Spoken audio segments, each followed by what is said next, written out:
Hi everyone, thank you very much for being here tonight. I'm Joanne Nesty from the Board of Education. A couple of things that I want to do first before I turn the program over to Suzanne Sack and Howard Theory is to introduce the members of the Board of Education who are here tonight. Starting at the end of this table, Jerry Matthews from Haddam, Kathy Zandy from Killingworth, Brenda Buzzy from Haddam, Suzanne, Howard, you'll meet them in a moment, Eileen Blewett from Killingworth, Peter Sonsky from Haddam, and Joel D'Angelo from Killingworth. And also our administrators and staff are over in this area tonight, and then there's all of you.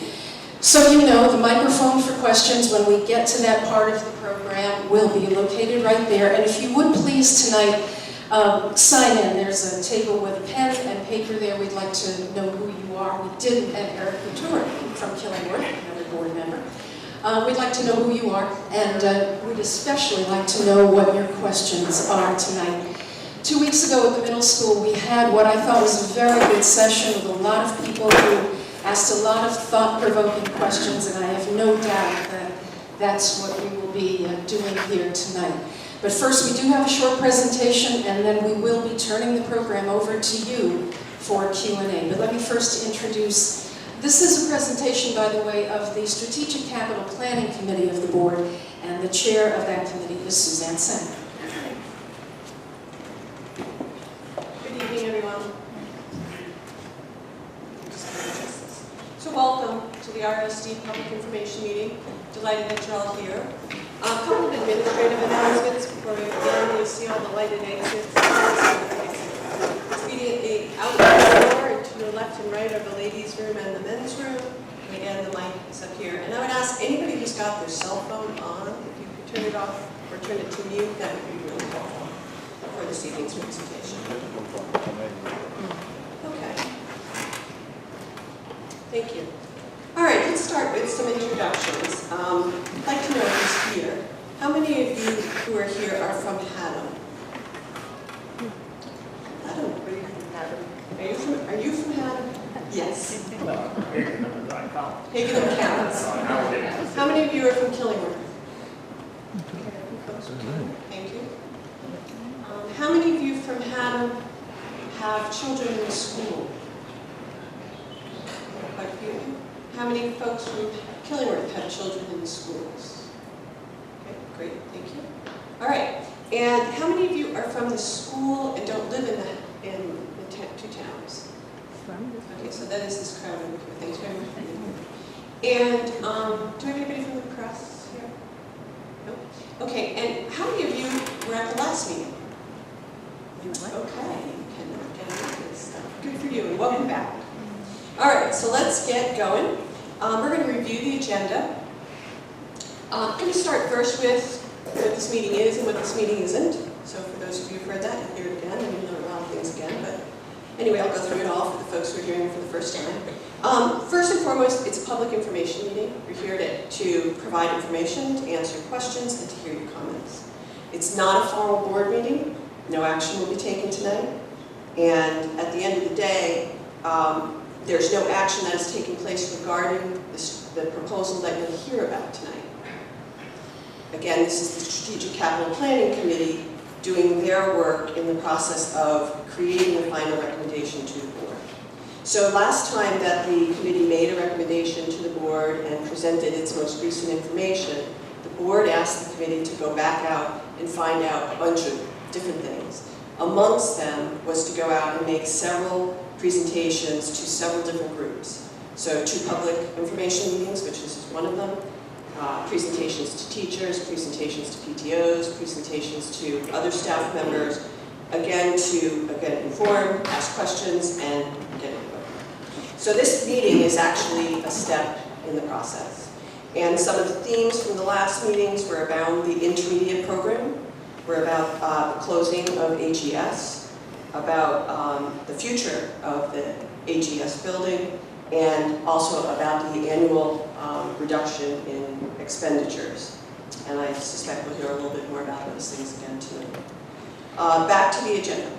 First up, we'll do a brief background, and it will help to have background on where we've come from, what we've compiled, what we've done with that information, and where we are in the process. We're going to try to get through this presentation in about less than 30 minutes so that we can move to the Q&A as quickly as possible and get to the most important part of the presentation. We'll go through the proposed restructuring, the educational aspects of introducing the intermediate school. We'll talk a little bit about how it differs from what's in place now, in fact, what will change and what we're hoping to achieve by doing so. We'll touch briefly on enrollment and capital utilization, and the decision to close a facility or the recommendation to close a facility and the important realities that our district faces. We'll wrap up the formal part of the presentation with an outline of next steps, and then lastly and most importantly we'll address your questions and your comments, and we'll attempt to complete the presentation, as I said, as quickly as possible so we can get to that part of the program. So, brief background. So first off, the committee was established in 2016 with 5 members of the Board of Education, 5 very diverse board members of the Board of Education. And we had very specific objectives given to us. 1 was to serve the district instructional objectives, 2 was to utilize assets effectively and efficiently, and 3 was to identify long-term capital improvements and costs associated with that and how well we were positioned in terms of funding to make those improvements. And then secondly, the Strategic Capital Planning Committee went about its duties to find out different information and provide research and reports.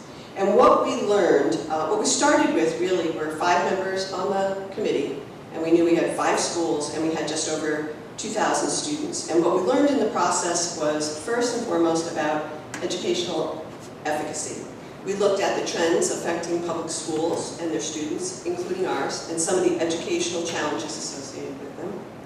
We discussed community values and that shape our educational policies and what they are and how they would be impacted going forward. We discussed the nature of student learning at various stages of their development and the years and how to best meet them. We also looked at enrollment trends. And we looked at how they've been predicted in the past, how accurate they were, and what would be the best way to predict them in the future. We looked at our schools. We inventoried all our capital assets. We completed a walkthrough of every school and every classroom to determine the capacity utilization of our existing schools. And so I don't forget to say this later, because this was a question last time and it was a good question, was when we looked at the capacity utilization of our schools, we looked at how we're currently using them.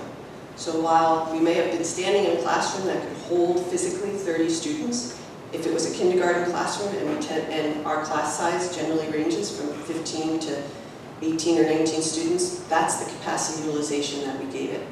Okay.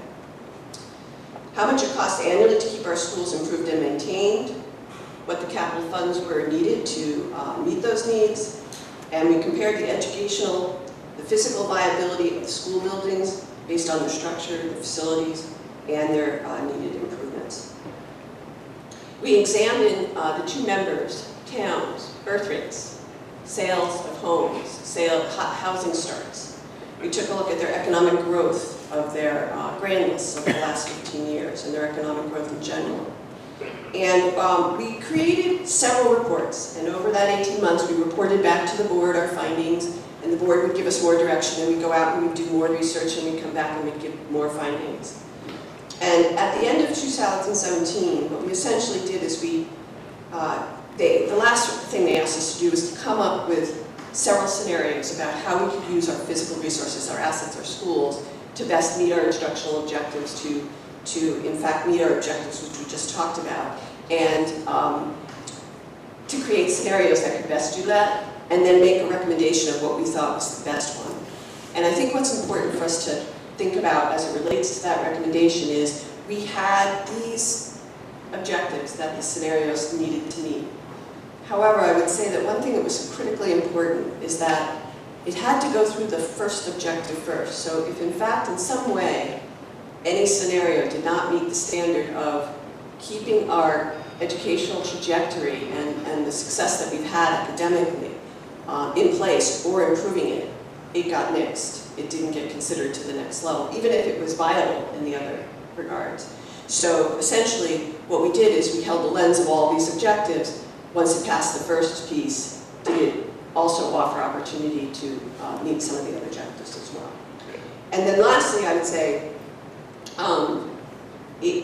while it's a bit voluminous, I think the best way that I would summarize this, and I think we put this on a slide, yeah, if you don't mind, is we began to look at this is strategic planning as it relates to, again, supporting this idea of educational excellence. And I hope Howard spends a little bit of time talking about some of even the most recent accolades that we've received on our education. And how do we keep that trajectory going, but face the realities of declining enrollment, aging infrastructure, and funding pressure from both the state and the federal level.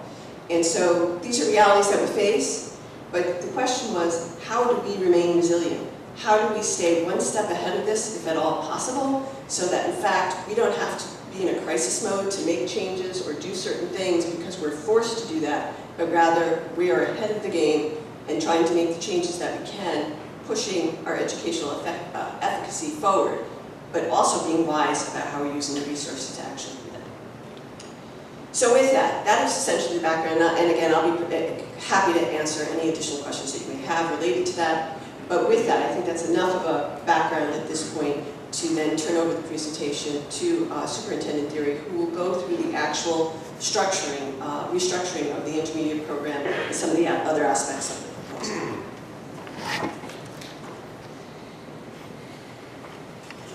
That's great. Don't walk in front of projectors, they're really bright.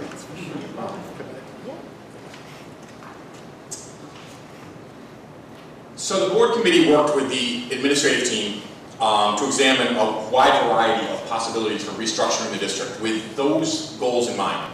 Educational excellence and sustainability of that educational excellence, despite the fact that what used to be a 2,500 student district within the next 5 years will become a 1,700 student district.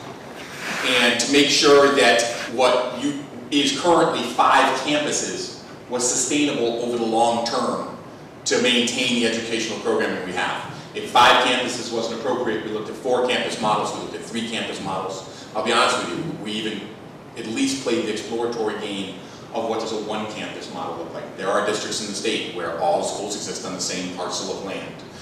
We would need a much bigger parcel of land. That one didn't play out. But we wanted to examine all possibilities for educational excellence and sustainability. And so after looking at 4 or 5 or 6 different structures, the one that really emerged as the most consistent with educational practices and the most consistent with the idea of moving forward sustainably, but in a flexible way, where should the district require changes 5 years, 10 years, 15 years down the road, this plan has the ability to adapt without moving backwards, without having to undo the changes we made. That was one of the critical considerations, that whatever change we made had to itself be sustainable. And so the proposal looks something like this. We currently have 3 K-4 elementary schools. I'm going to work this slide from the bottom to the top, because it turns out that that's the way it works best. We have 3 K-4 elementary schools, 2 in Haddam, 1 in Killingworth. We have a middle school right now that's grades 5 through 8, opened up in 2008. We have a high school that's grade 9 through 12. So those are our current 5 campuses. What we would look to do is restructure into 2 primary schools. The primary level of education is a well-recognized level in education. K-3 is an educational trajectory that we talk about in curriculum and learning all the time. It is the trajectory of early literacy, it is the trajectory of early numeracy.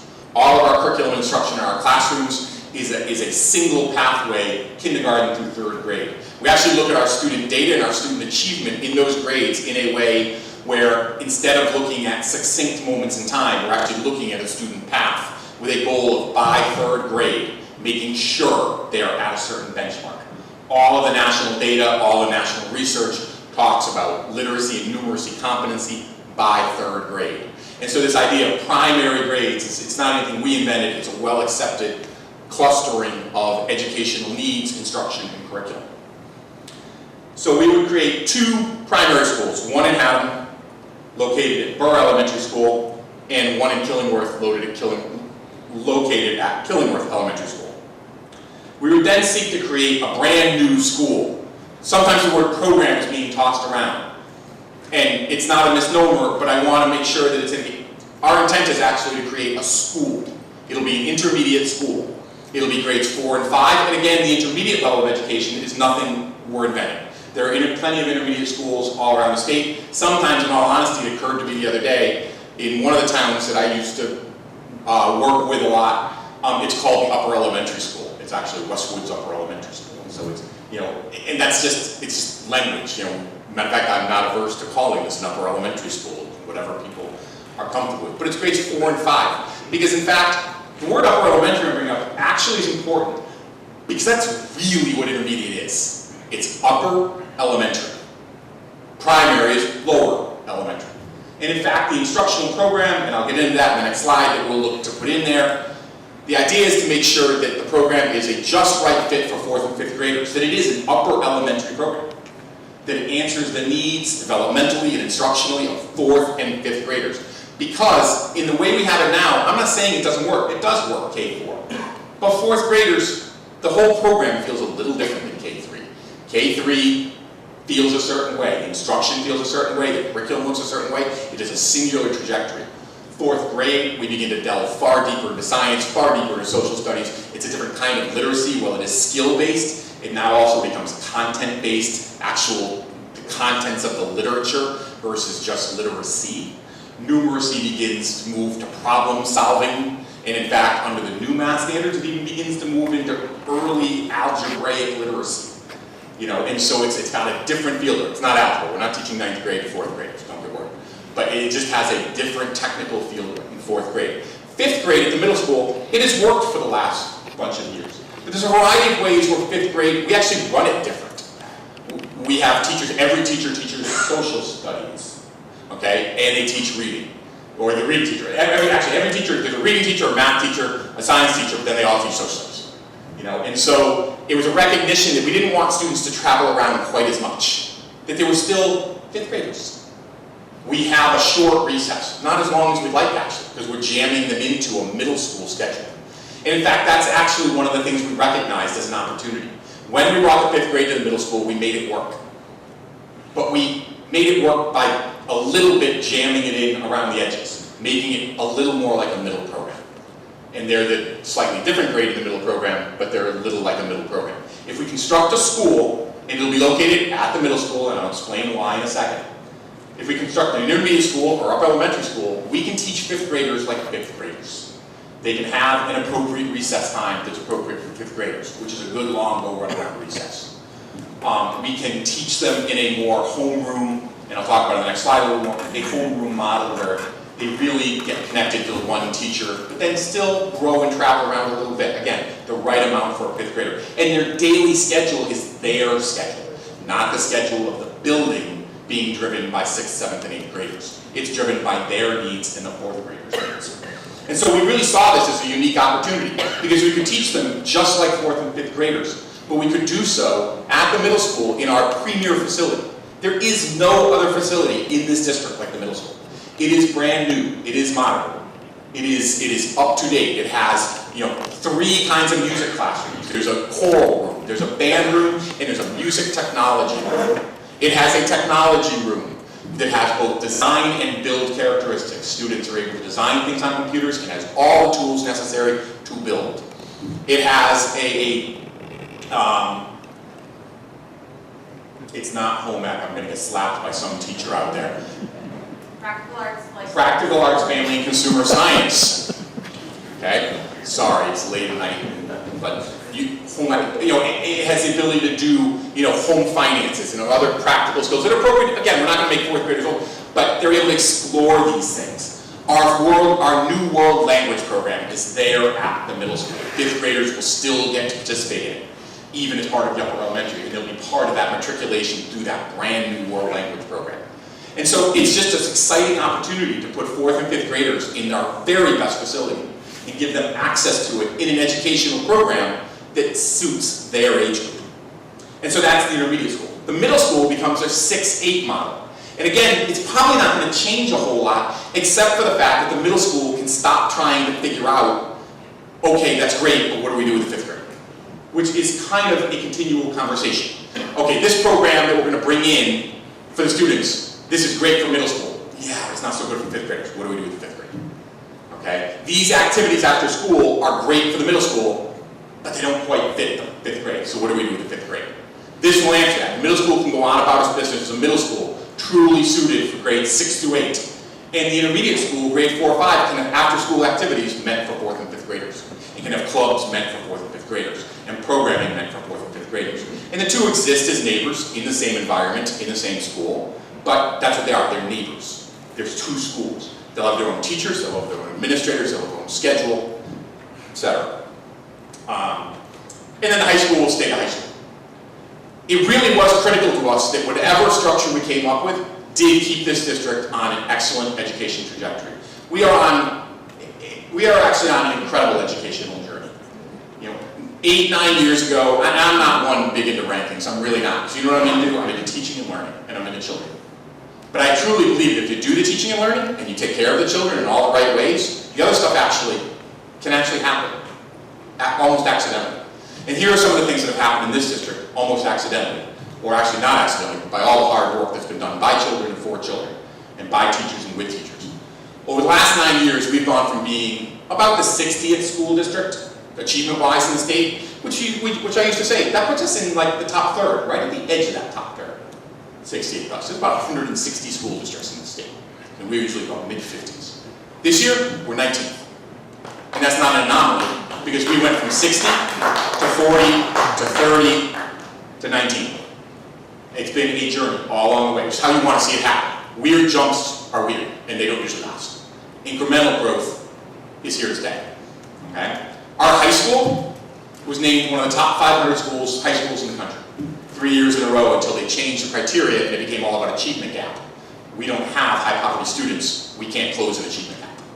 And so we became not eligible for that award anymore. But this year, our high school got named a state school of distinction last week. One of only 6 high schools in the state named a school of distinction. So that makes us, by state standards, state achievement standards, one of the top 6 high schools in the state. In your head now, run through all the good high schools in the state and make sure you list HK among them. Okay? Our elementary schools were named schools of distinction. This is the journey we're on, not because we're aiming at these things, but because we're truly focused on meeting our students' needs, learning and developmental.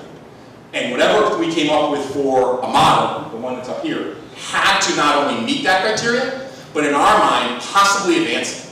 And in our mind, having schools that are more tightly focused on age groups could only move us forward. And moving more grade levels, another grade level, into a premier facility that gives them access to even more 21st century learning could only move us forward. And in all honesty, meeting the other criteria we talked about, moving from 5 campuses to 4 campuses, so that now we invest our infrastructure needs, and we invest our learning needs, and we invest all of our resources across 4 campuses, can only move us forward educationally because it makes us more sustainable and less vulnerable to these other forces that are out there.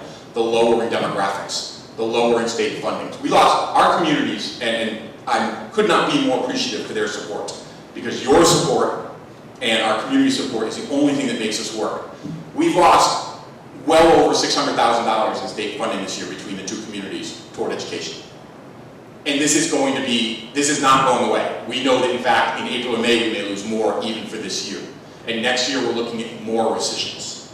And so we want to make sure that we're not in the position of deconstructing our district in response to that. We want to make ourselves resilient to that and able to continue the journey forward so that the conversations are about teaching and learning and not what programs won't we offer our kids anymore. And I don't mean that in a threatening way at all. In fact, that's what we don't want to get to. What we want to get to is just this, that doesn't need to even be a conversation. It's we're sustainable, we know how to be sustainable, and we can continue the educational journey and programs that we have. So that's the structure. So this is a slide I put in just in response, because I'm not going to get a lot more detail, because one of the things we did is we recommended a 2019 and 2020 timeline. Because the administration sat down with the principals, all the principals, and all of my various directors and and technology person, sat down and we said, what will everything we need to do, what are all the tasks, what are all the goals we will need to accomplish in order to do this well? And we listed out as much as we could in as much depth as we took. It took 16 easel sheets, it's now my wallpaper in my office. We timelined it, and when we looked at it, in order to do this well, and that's the only way to do it, we felt that a 2019-20 timeline was necessary, not 18-19. Because we need time not to figure out if things can be done. We've already played through those. We figured out if a schedule can be made. We've looked at several different kinds of schedules. We figured out if space is available. We've looked at several types of space distributions. We figured out, are the faculty available and present? We did all the faculty and staffing models. We figured out multiple ways to solve things to make sure that there were choices to be made. But the actual choices, we need to do those with, not as an administrative team, but with our teachers and with our PTOs, okay, PTO, right, thank you, PTOs, and with our parents and with our community partners in the various aspects of this. We need to be able to dial down the details with them to make sure that everything by the time it opens up is vetted and looks just right. We'll have plenty of options to work with. Nothing's going to need to be made from scratch. We have several schedule models, spacing models, staffing models, program models, course models, curriculum models, a whole variety of things that we can choose from. So we're not working out of thin air. But the goal, this gives us 18 months to be truly, truly thoughtful. But we know it's possible. We truly believe it's good for kids. Some of the questions that got raised detail-wise that I just felt we did have some little bit of answers to is, what would the instructional model? Because we're moving the school, the intermediate school, or building the intermediate school, inside the middle school, there is a lot of assumption, and I don't mean that in a bad way, it makes sense that people would do this. There's a lot of assumption that it will that what I start with for a mental framework or thinking is the middle school. And so things that happen at the middle school, they'll happen at the intermediate school. Nope. First of all, start from scratch. But if you actually need to not start from scratch, to be honest with you, upper elementary is a better way to think about it. It will be far closer to a 4th grade model than a 6th grade model. It will be far more homeroom-based instruction. They have a homeroom teacher, and that's their primary teacher. And then they may travel around with some specialists, but we'll figure out what the developmental need and correct amount of that is in the 4th grade and the 5th grade. So we want to prepare them as they go forward. Not looking to make them older, but we are looking to grow them. Plus, to be honest with you, 5th graders are just, the growth is amazing, 4th to 5th grade to 6th grade. And so we want to make sure that we're responsive to that. And so it'll be a homeroom model with what we call some developmentally appropriate platooning. Platooning is when you go visit another teacher for science, or you go visit another teacher for math. So, there's been a lot of concern about lunch waves. Will they eat lunch with the 7th and 8th graders? No. The intermediate school will have a lunch wave all to itself. Cafeteria fits them. We have plenty of room in the building. Okay, so they'll have their own lunch wave. And we'll try to make it at a time that's within the normal element. Our elementaries begin eating lunch around elementary, 11-ish? 11:30, and they end around 1? Yeah. 1 to 1:30. Okay, and so we'll make sure that the intermediate model is similar to that. They're not going to eat lunch at 9:30. Okay, they're not. Yes, the 5th grade currently has a very small recess. Too small, to be honest. And that's been one of the complaints of the middle school model with the 5th grade. The intermediate school can have a recess that suits 4th and 5th graders. And in fact, one of the things I look forward to most, because that's such a concern in the community, is in fact, as soon as we start the implementation phase, turning that over to a committee of PE teachers, homeroom teachers, administrators, parents, and these are 4th and 5th graders. We probably ought to include some. Let's talk about what recess ought to look like, and let's talk about what their playground ought to look like. We have plenty of property. We can build a playground that's suitable and adaptable for 4th and 5th graders. Matter of fact, to be honest with you, it could be more suitable then, because it's not a playground for kindergartners, and it's not a playground for 1st graders. It'll be a playground for 4th and 5th graders. If anybody wants to know a great 4th grade, 5th grade playground, go look up the word Gaga Ball. Okay, I would love to see some Gaga Ball pits. Kids love Gaga Ball. It's Kathy Brown. It's a fun game. Stop shaking your head. So lunch, wait, and recess. And then there's this idea of access to spaces and places that they don't have access to now. And especially in specials, but also in academics. If you haven't, if you've had kids go through the middle school, then you just know. But if you haven't, the middle school is a really great building. I bring colleagues from all over the state and nation to this district to visit and watch our practices. And one of the things I always do is take them to the middle school, because it's an amazing facility. Like I mentioned earlier, there's not one music classroom, there are 3 kinds of music classrooms. The design lab, design and build lab is an incredible laboratory. We just have spaces and resources that 4th graders are actually ready for and will be excited to use in a 4th grade way. And so we're really excited to be able to figure out how we open that up to them. Okay. And so, to summarize my slides, really, the goal was to enhance the academic and developmental learning. It really was to keep us on that trajectory. Okay, we need to stay where we are or even get better. And we really are committed to get better. When people talk about what's the mission of this district or vision of this district, we talk about continuous improvement. We have one goal in this district all the time, continuous improvement. Everything else we do is a strategy for that. Okay? We're going to improve it through the clustering of grade levels. These more tightly focused grade levels make educational sense. We're trying to maximize the use of the premier facility. We're giving 4th graders an opportunity to use the best facility we have. We're looking to maintain community standards. One of the things we looked at is why primary school in Haddam and one in Killingworth? A lot of you probably know, of course that's the way it's going to be. We actually looked at that. We felt that that was actually a community standard we needed to meet. The kindergartners and the little ones needed to go to school in their town and not be bused to the other town. Not that there's anything wrong with the other town. But, it's just at the young ages that it would be important to parents. Okay? It's important to me. And that we achieve educational excellence with sustainable against these other things that are going on.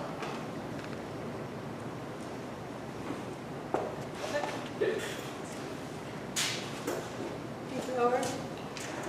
One thing that Howard alluded to a little bit, but I think it's important for a board member to say very specifically is, one of the questions that came up in the last meeting was about the level of detail we were currently at in the proposal, and was it adequate in order to move forward. And one of the things that I'd like to share with the group is why the board is comfortable at this point, at least the subcommittee is comfortable at this point, moving forward at the level of detail that we're at. And first and foremost, I think there are some of the things that Howard brought up, and I'll repeat, is one is that when we thought about this, and at one point we were thinking about doing an 18-19 implementation, and we were talking through what it would take to do that. One of the things that would have to go by the wayside in the process of executing in that time frame would be really engaging the teachers and the parents in providing solutions to the things that we wanted to implement. And we could figure it all out at an executive level, and then we could just implement it. But we didn't think that that was the right way to go. So we extended the timeline to 1920 so that, in fact, we could implement it in that regard. Second thing is that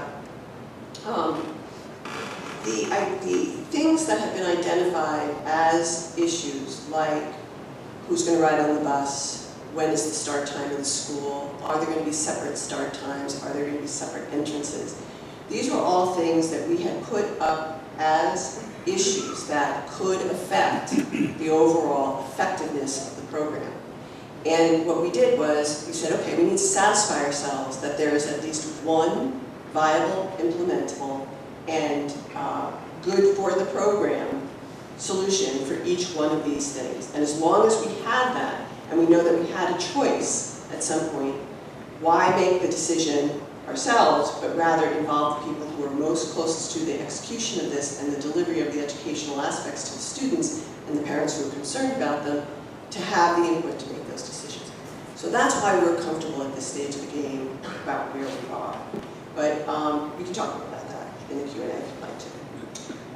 So on the next slide, so here's more of the nuts and bolts associated with what we're considering. Let me just kind of take you through the slide first, and then we'll talk a little bit about what it says to us. So first off, in 08 and 09, we reached our peak with 2557 students. At the time, we had a capacity of 2,630 seats in the schools. And again, that's based on a capacity of the level at which we were teaching, not how many kids could actually fit in every classroom, but in fact, this is our class size, these are our standards, and this is how we use these classrooms. And with that in mind, this was the capacity. And we opened the HK Middle School. And we did not see that peak again after that. So in 1920, our projection for enrollment is going to be about 1882. Now, obviously you can do math of how many students that is in terms of the difference between the two. And the basis for our projections of our enrollments, I just wanted to talk a little bit about it. We spent a lot of time taking a look at this. We actually went to Wesleyan University, spent a semester working with their their statistical consulting group to help us figure out a viable way to project enrollment, because when we looked at past projections that we hired and paid for, they weren't as accurate as we'd like them to be. And in fact weren't able to tell us and inform us in a strategic way to plan for assets. So we went there and asked them to help us figure out, using regression analysis and other methods, what is the key indicator that would tell us what enrollment might be in the future. And it was sort of one of these moments of aha. It's birth rate. So while housing sales and boom economically, in some measure, at some times affected and had correlation to enrollment, birth rate was the hero. It did it through all times. It gave you an 85% confidence rate in terms of projecting enrollment. And in fact, because we started this work so long ago, we projected this year's enrollment for our October timeframe, and we were off by 2 students based on using those statistics. So anyway, all that aside, what we're looking at for 21-22 using this new information that we've got is, and based on existing data that we have in birth rates, we're looking at 1,771 students potentially at that point. If we in fact close HES and move forward with that plan, our capacity will go down to 2376, which is more than enough capacity for what we have and what we need now, and in fact will be amply more than 1771. So what does this essentially tell us? The first thing that it sort of spoke to us very clearly about was we don't need 5 campuses. We don't need 5 campuses to deliver on the educational excellence that we are on a trajectory for. And so at the end of the day, did we in fact need to be spending on an annual basis an estimated $1 million in operating costs associated with keeping a 5th campus open, the improvements that it would cost to keep it open for the sake of keeping it open, or did we really have a responsibility to reduce to the 4 campuses and in fact utilize those assets in a way that they wouldn't be stretched over 5 campuses, they'd be able to be focused on 4, to utilize the teaching resources so that they would be focused on the 4, and in fact create those efficiencies.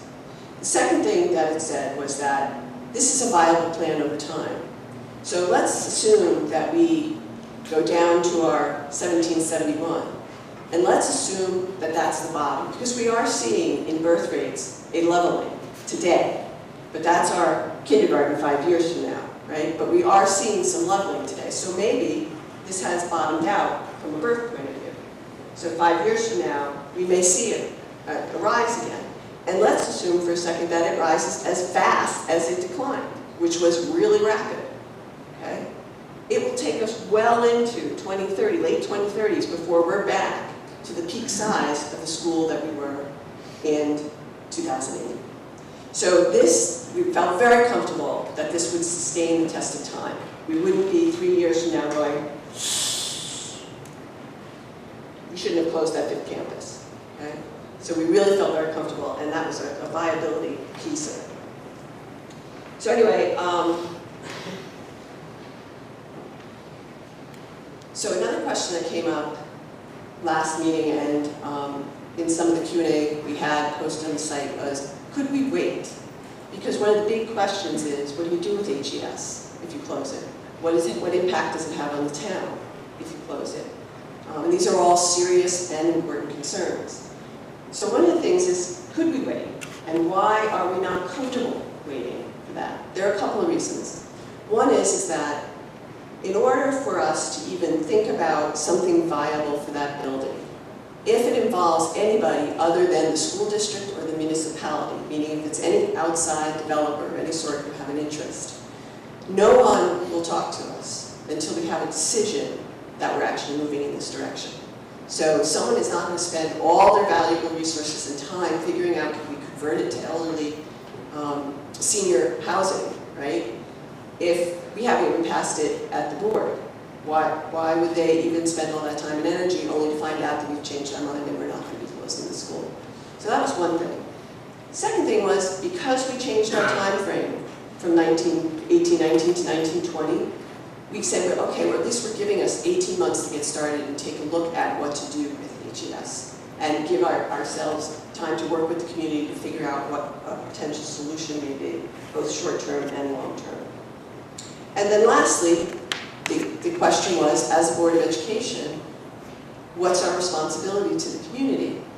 If we only need 4 campuses and we don't need to spend $1 million to keep the 5th campus open, what's our responsibility to make that decision? If we have a superior education model that can be implemented and cost savings achieved at the same time, what is our responsibility? And I think at this point, the committee just felt very strongly it's our responsibility to act, even though it's unpopular and even though, in fact, it's going to require additional work for us to work out that solution with the community. So we've given all that a lot of thought, and we do have a point of view to share with you there. So anyway, those I think are the essential points on the restructuring. So what's the next steps? February, we're completing all these meetings, and we're completing the additional vetting that the Board of Education asked us to perform before we came back with our final recommendation. So we're still doing that work. In March, we will go back to the board and say, we've done that work, here's our final recommendation. The board will then decide what to do, and will decide when and how it will act.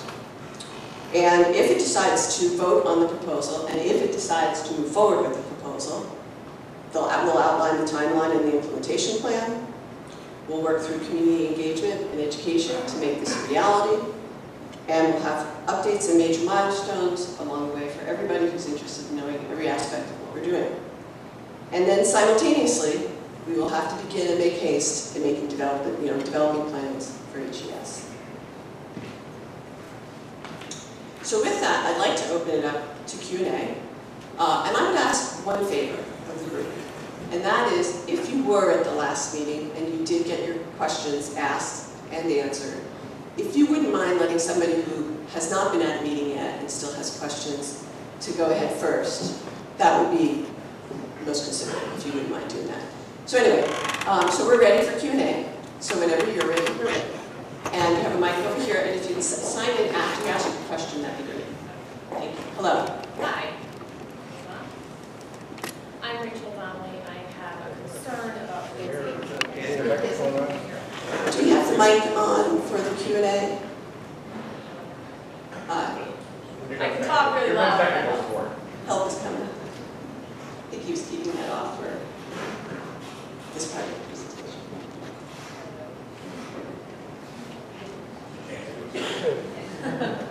Test. I can talk really loud. That's okay, we can just wait 1 second if you don't mind. It's also for the viewing audience, yes. How about now? Is that better? Okay. So I'm Rachel Donnelly, and I have a concern about closing HES. So Rachel, if you don't mind, just pull the mic up to your voice. Yeah. testing. Okay. Rachel has arrived. Okay. So my concern about HES, before I ask my question, is closing HES. My biggest concern is the safety. So when I think about the location of HES, it's in the busy center of town. Burr is not visible from the road. So my biggest concern is the safety of our children. And with all the mass shootings that have happened in schools since 2012 and even before then, but the number of shootings, including in Florida recently, throughout the entire presentation. So first, thank you for all the work that you've done. Obviously, there's a lot of thought that's been into this, but throughout the entire presentation, I didn't hear anything about the safety and how that played into these decisions. Okay. If I may, I'm sorry, I was just asking if I can.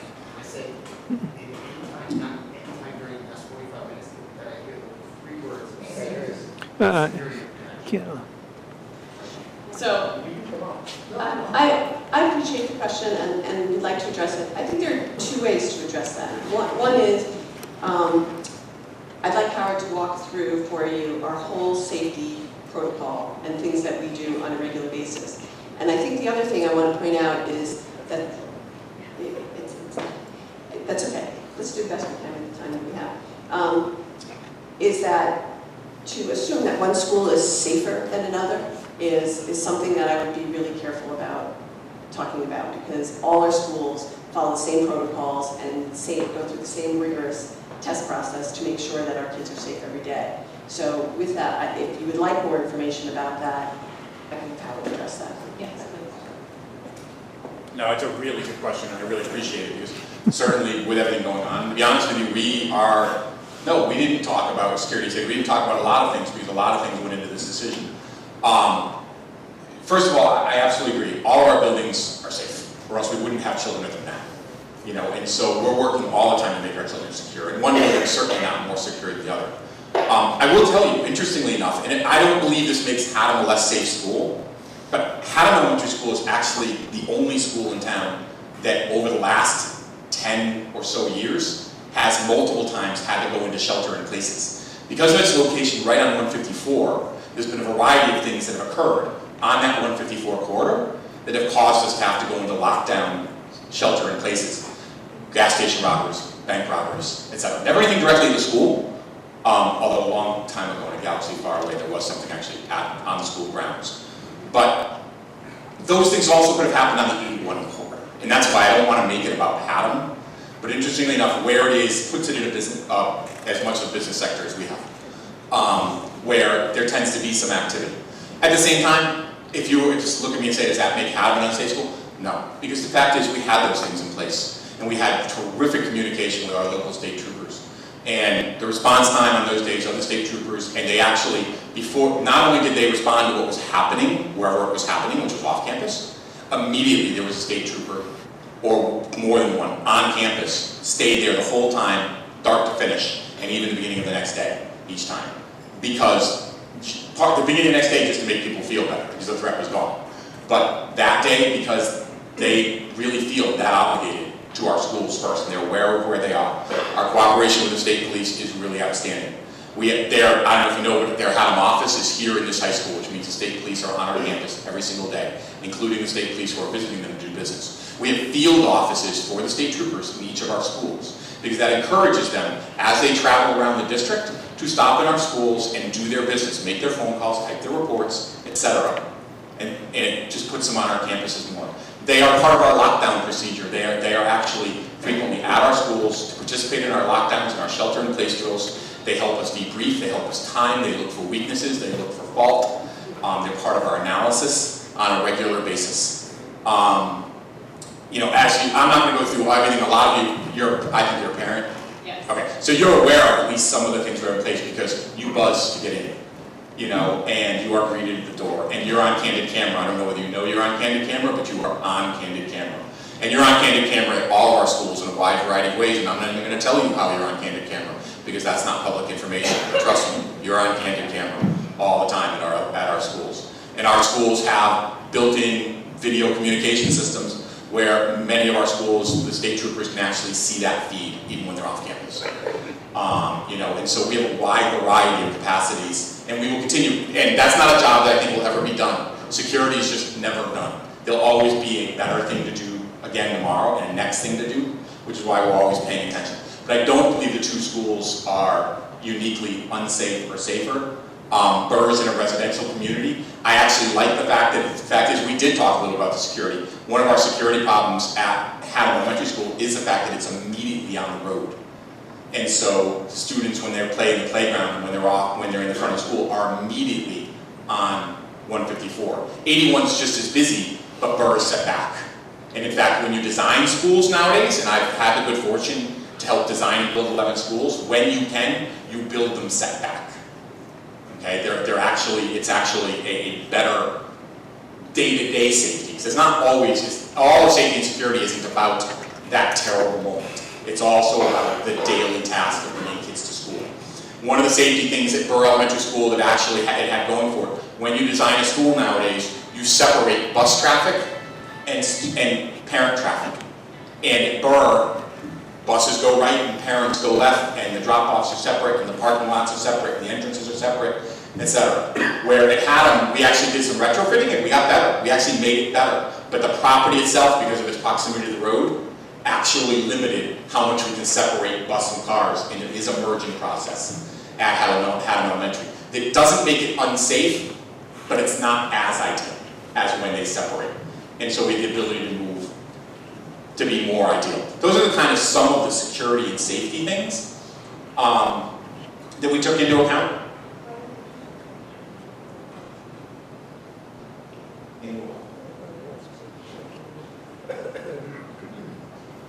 Yeah, she's saying, can I go? I mean, we have a district safety and security plan for all the schools and the district. It includes all of our lockdown plans, all of our shelter-in-place plans, all of our evacuation plans. The state police have copies of them digitally. The state police and the first responders have electronic copies of not only our reports, but plans of our school. Because nowadays, every state trooper's car has a laptop. And so, they can pull our plans up, our blueprints up, right on the laptops, right in their cars. We update our plans annually. We actually tabletop annually for the state emergency crisis management plan with the 2 communities. Every year in August, there's a mock disaster of some sort. We participate in that. The local first responders drill on our campuses. The state police have drilled on our campuses with their tactical units. They've asked to do that, and we've always said yes, because that gets them to know our campuses better. They know our schools, they understand our schools better by being here and practicing. We foster every partnership we can with them. It's a really good concern. I really appreciate the question, but I do believe the schools are minimally equally safe, but Burr does have some design elements going for it in the day-to-day safety realm. So what additional consideration did you give as part of this restructuring to increase the safety, given recent circumstances? What additional? So as part of this restructuring, what additional thought have you given to increasing the safety, or maybe the frequency in which the plans are reviewed? Yeah, that is work. First of all, we do an annual review of our safety and security plan. So increasing safety and security was not part of this restructuring. This restructuring is a moment in time. Look, safety and security is not a once in 10 years operation. I know you're not saying that, but I'm seeing moments in time. As you made the decision to close down HES, how did that play into that decision? In the ways I just described. That in fact, being set back off the road, having dual entrances, etc., is a problem. Everything else about the schools are equal. The cameras are equal, the lockdown units are equal, the panic buttons are equal, the field office is equal. It's everything else about the schools is equally safe. As far as increasing our safety and security, again, that's something we do annually. It's not going to be just part of this restructuring. Every year, we have increased the cameras on this campus almost every year over the last 6 years. We have changed our technology around security at least 2 or 3 times and upgraded it in the last 5 to 6 years. We continue every year to make an investment and improve and increase our processes. We vet our practices. We look at our lockdown plans, our shelter-in-place plans every year and say, are these in best keeping with the best practices? We're a really lucky town. We not only have law enforcement from Middletown, New Haven, and surrounding areas that live here. We have numerous state police who live here and have children in the community. We have numerous FBI agents who live here and have children in the community. We have numerous Homeland Security agents who live in the community. And I'm going to tell you, we've partnered with many of them across the years in order to get the best wisdom we can, because we're always looking to learn and improve. We don't take big billboards out on a lot of this, because to be honest with you, you don't advertise a lot of the things you do for security. We want you to know we're invested in it, and we want you to know we're always improving it, and we're willing to tell you the things that really we can say, but we're not going to point out the numbers of cameras, types of cameras, where the buzzers are, how the alarm systems work. And I don't think you want that. I'm just explaining that. And so in this restructuring, certainly security came in, and that the kids need to be as safe as they are now. And then we are committed every year to making sure our campuses improve and become safer. I don't want that to be part of it. This is a one moment in time, like opening the middle school. We won't do another thing like this for, I hope, 10 or 15 years or more. But safety and security needs to be everything. What are we doing? How should it look? When we first presented Yes, see, to me, it was the same. I hate to say it this way, and I'm really not being flip, but I didn't put up how we'll improve the reading program either. But every year we look to do better on our reading program. To me, that's just the work we do, and safety and security is really, it's now, sadly, I hate to say, the work we do. We do it every year. You know, I mentioned to someone earlier, I think it might have been you, you know, I was here 5 years ago. I was here for Newtown. You know, that is branded on my soul. You know, and we're not going to fall asleep at the switch. We're going to do the best we can. Thank you.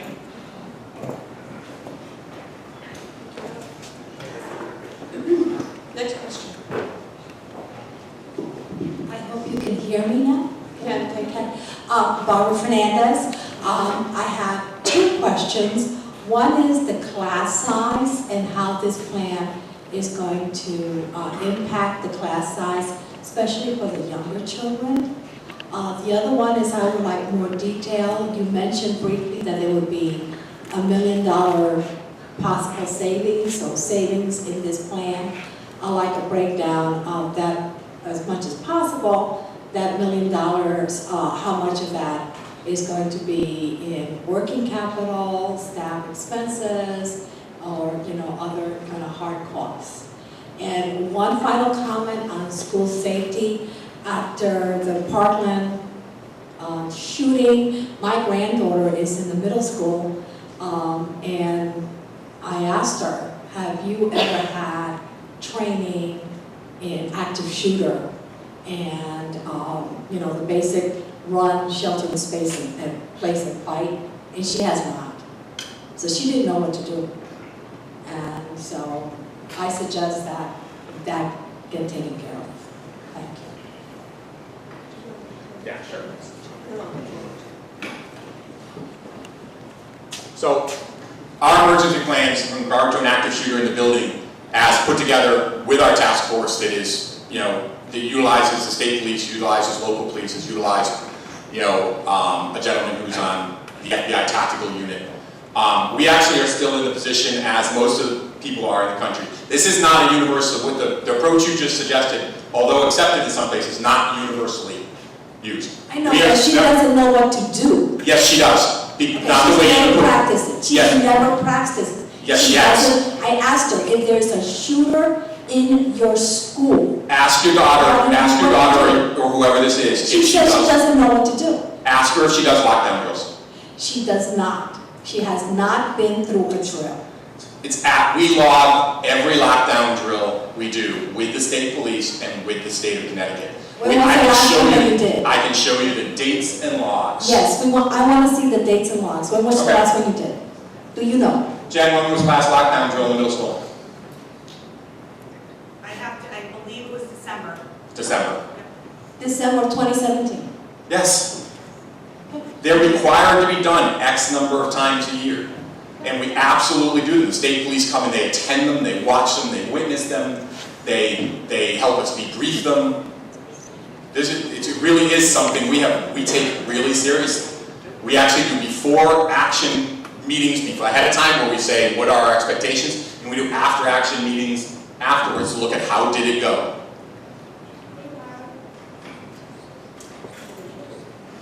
Thank you. Okay, in terms of your other two questions, one was about class size and one was about the annual reduction in expenditures. So on the annual reduction in expenditures, we estimate that we're going to reduce annual expenditures by about $1 million.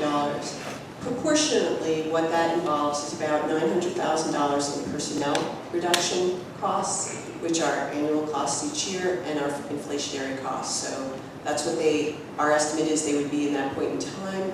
However, over time, those costs would have increased because salaries go up, because insurance rates go up, and other things associated with personnel.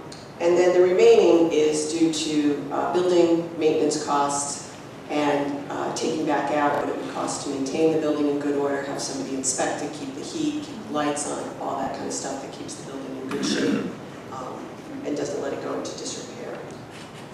On the class size issue, essentially class size is not, again, not a part of the restructuring.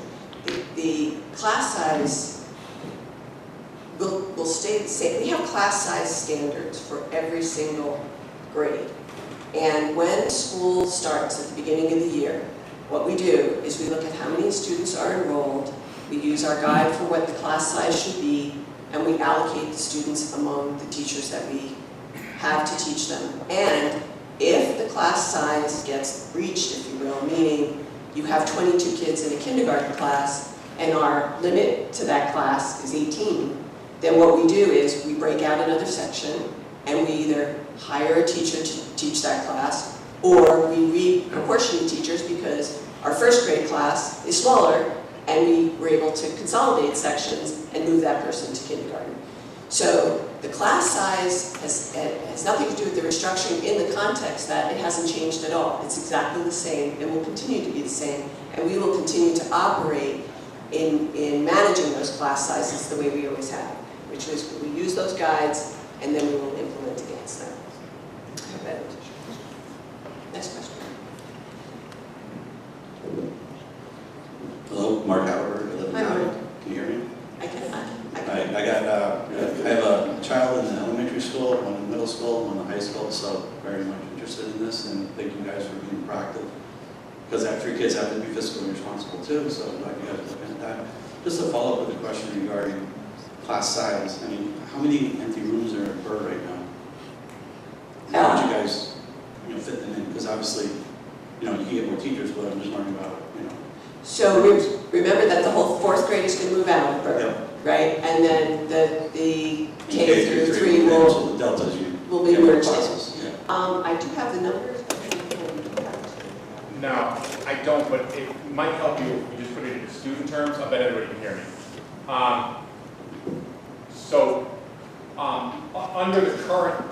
Under the current plan, we'll have about 290, between 290 and 300 students at Burr when it's reconfigured. You only have to go back 3 years, 4 years, and there were 320 students at Burr. If you go back 7 years, 8 years, there were 400 students at Burr. And so Burr, it won't even be, even under the restructuring, it doesn't even come close to capacity. Empty rooms are a relative term because the rooms have been turned into storage rooms, rooms have been turned into coaching rooms, rooms have been turned into, and they can be converted back to classrooms.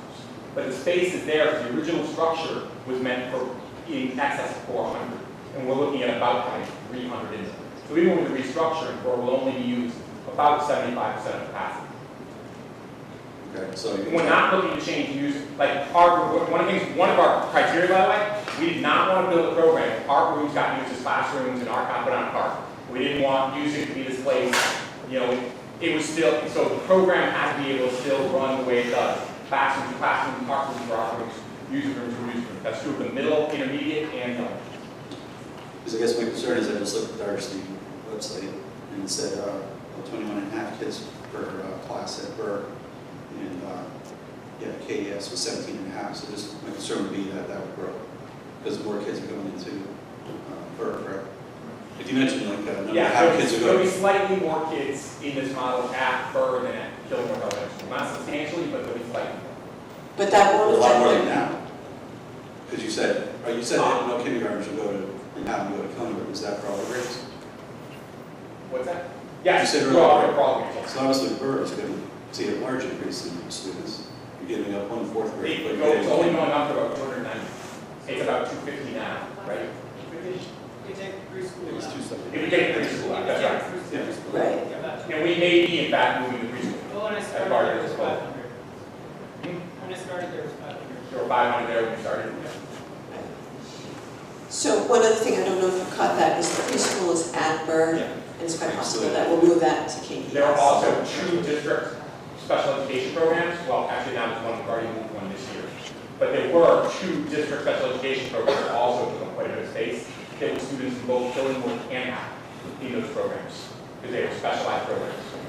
And we're looking to reconvert those over to Killingworth Elementary School too in order to redistribute. Is a plan to have 4th graders go with 8th graders with the school buses, just like the 5th or 8th right now? Okay, no, actually, one of the things that came up early in the proposal of looking at this whole restructuring was the issue of 8th graders and 4th graders potentially riding on the school bus together, again, thanks to parents on the board and parents in the community. And again, we came up with what we thought were viable solutions moving forward. Whether they get refined in some way that helps you as a parent feel more comfortable with it from this point forward or not is up to you. But what we essentially are looking at is potentially putting them on the elementary school bus, which is what they're on now, 4th graders, having the 5th graders ride on the elementary school bus as well, and having them get dropped off at the middle school after they drop them off at the elementary school at a different time than when the 6th, 7th, and 8th graders are arriving at the school.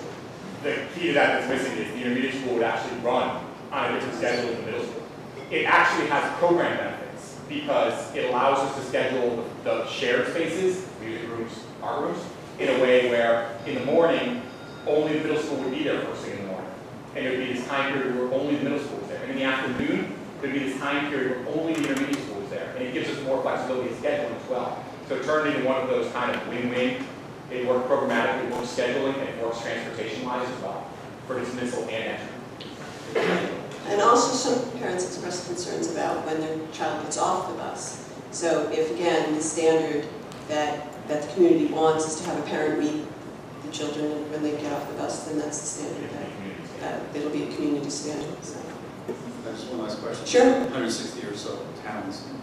I know Old Saybrook has a 4th through 8th grade on the same campus. Do you know of other towns that have that? So What the number is? Oh, where 2 schools are located on one campus? Single building, yeah. Do you know the answer to that question? I don't have a pure number. They exist in varying forms. There's a couple of middle school, high schools that are in the same building, literally.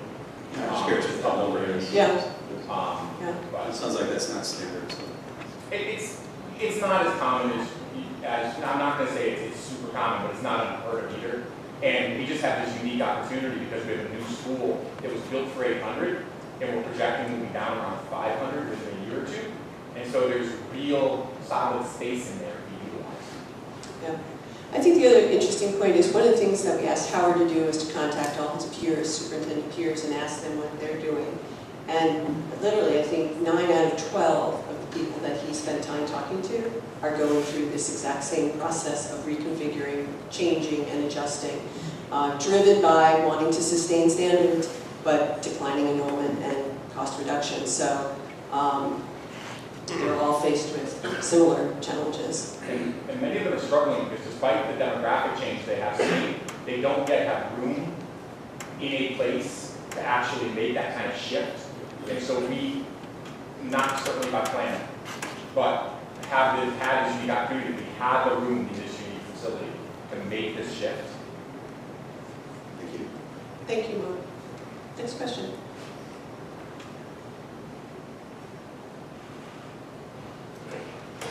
You're right here. Corinne Boucher. I just have some questions. First of all, a comment, just thank you all. I come from a family that's worked a lot in public service, and I know how hard it is for all you guys, so thank you. As a parent of a kindergartner and also as a pediatric provider for almost 20 years, I feel very invested in the kids of this community. I have a couple quick questions that I hope are quick, but I feel there needs to be a little more transparency on how the decision was made on which elementary school to choose.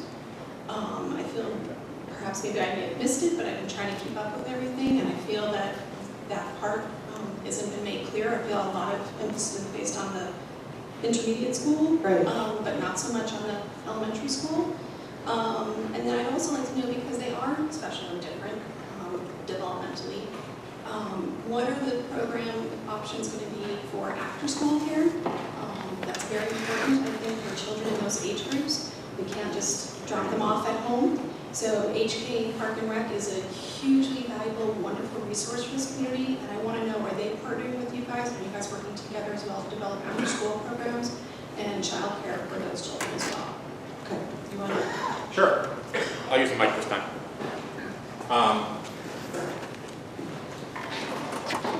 Now I have your second question, not your first one. I don't care if you can answer that. Why the buildings? I'm going to do the second one first though, but just because that's in my head now. So in terms of after-school programming, absolutely, we're committed to after-school programming. In fact, one of the things that, I'm going to talk intermediate first and then elementary. In the intermediate school, we actually see this as the opportunity to develop better after-school programming for 4th and 5th graders because of that developmental difference. We've had problems at the middle school because some of the things we do with our middle school students around interscholastic sports and things haven't been completely appropriate for 5th graders because the schools we compete against aren't 5th grade, and a variety of other aspects, and so we can build just right club. We can build clubs and activities for them. And in fact, that's one of the places we also are looking to share. And I'll give you a great example that we've already talked about. If there's a 4th and 5th grade robotics club, there's already a middle school robotics club. And that's a great opportunity to not have the same club, but to have the older kids, in fact, come down and mentor younger ones in a positive way.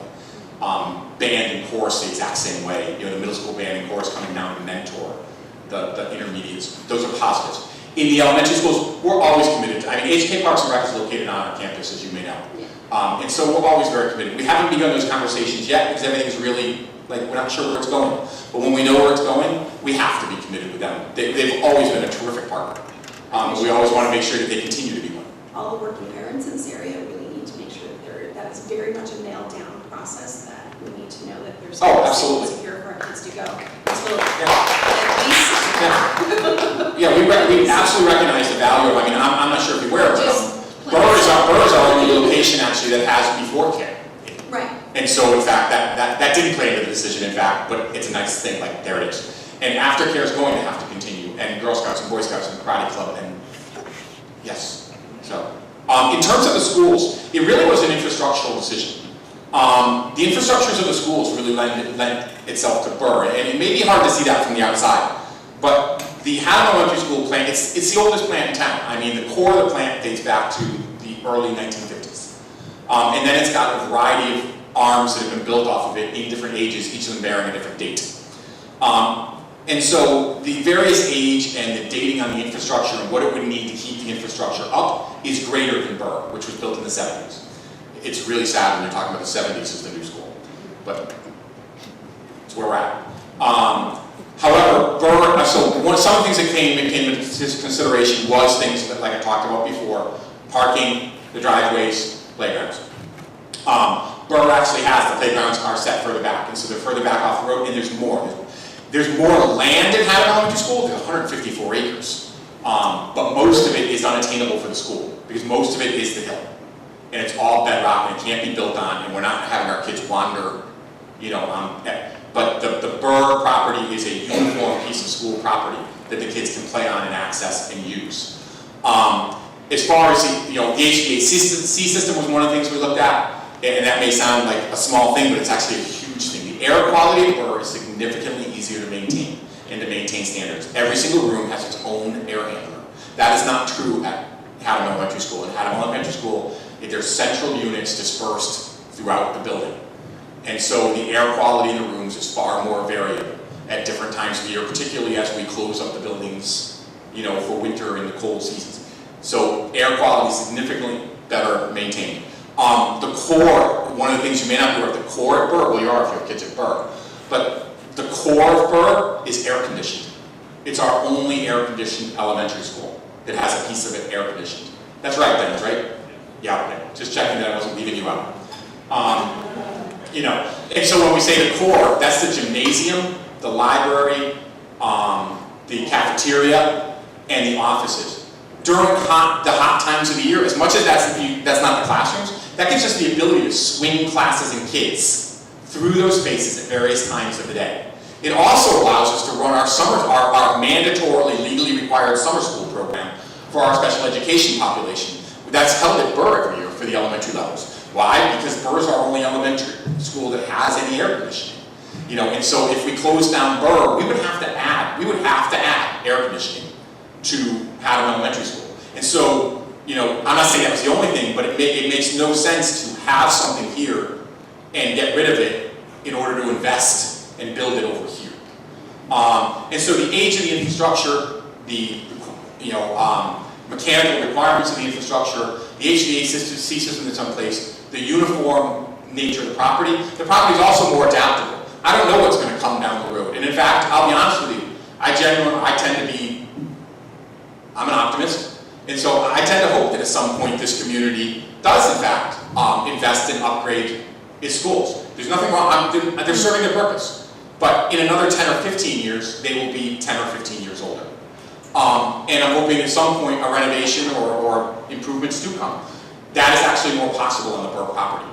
I've renovated or built 11 different schools, and the ability to shift your footprint on the same property when you renovate is critical to the renovation process, where you may actually build a wing off of the school where there isn't one, and then demolish another wing that is. If you don't have that adaptability, it's very difficult to do. You actually have to close the school down, put the kids someplace else, for a whole year or two. And so the property is just more flexible and adaptable. And sustainability was one of the things we looked at. We don't want to have to undo the things we do. We may want to improve on them, but we don't want to undo them. So it was those sorts of things that became pretty clear.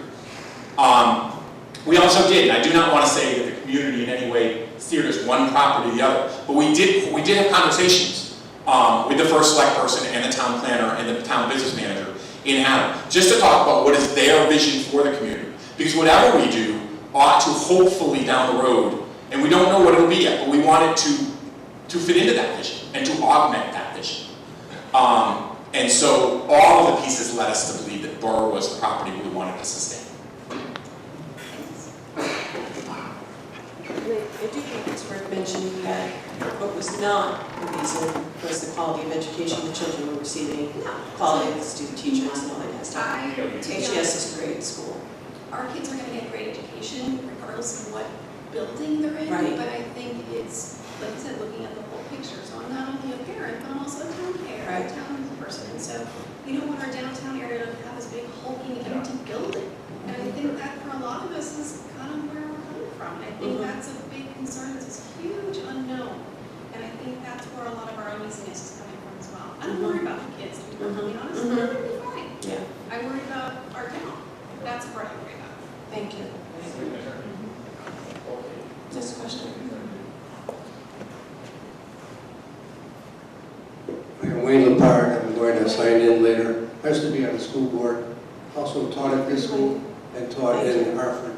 My question is, first I saw the video of the last presentation done at, I guess, Killingworth. And one of the statements I think our superintendent made, oh, by the way, any answer I get, would you please limit it to 2 minutes so that the rest of the people who have a question can answer it. Can't do that? I didn't say that. I know you didn't say it, I said it. Oh. I'm asking the panel. Sorry, I thought you said I told people. No, I listen here patiently to 5-minute, 10-minute responses to a question that could have been Thank you answered. for being patient. So I think in the interest of those who have questions, please limit your questions. Okay. All right, the first question I have is for the superintendent, because I watched that video, and I think you made a statement on the video that at the lower level there's about 130 students per class, at the higher level is about 170 per class. Is that correct? Or maybe you didn't see the video. My real question is, the same day I watched that video, I got a letter from the high school for a project graduation. They say we're graduating 125 students this year. I think that's the higher level. So my question is, which is the right number? In less than 2 minutes.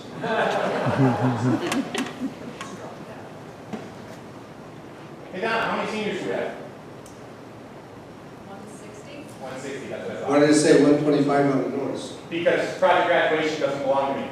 Well, No, there's- seriously, it's a project graduation is a parent organization that establishes and I'm not knocking them, in fact, I'm so grateful they do an incredible thing for the graduates. They throw this big all-night graduation party, the night of graduation. They put a ton of work into it. I can't tell you why they wrote 125, because they don't work for me. If any of you wrote 125, we'd be in trouble. Well, okay. It So is about 160 right now. okay. No, that's question number one. Question number two is more heart-rendering for me, because way back when we formed the new middle school and took 7th and 8th grade out of the now abandoned junior high school, and we pulled 5th and 6th graders from the elementary school and added them to that. One of the things I heard over and over again on the bus, when you had 5th and 6th graders with 7th and 8th graders, there was a lot of bullying and harassment going on quite often. So I'm thinking ahead. I don't have children that age, but I do know those parents in that video that expressed their concern. If you add someone that was just in 3rd grade to that, there's going to be a lot more potential for harassment. And I don't know how you're going to control that. My question is, you did partially answer that, but if you want to answer that again in less than 2 minutes, go ahead. Okay. Whoever wants to. So I'll repeat it because I was the one who answered it earlier. So The current plan is to have the 4th and 5th graders ride on the elementary school bus. So they'll be riding in with the elementary program. They'll get dropped off at the elementary school and then they'll continue on to the middle school. The other part of the plan is to have staggered start times, where they arrive at a different time than the 6th, 7th, and 8th graders.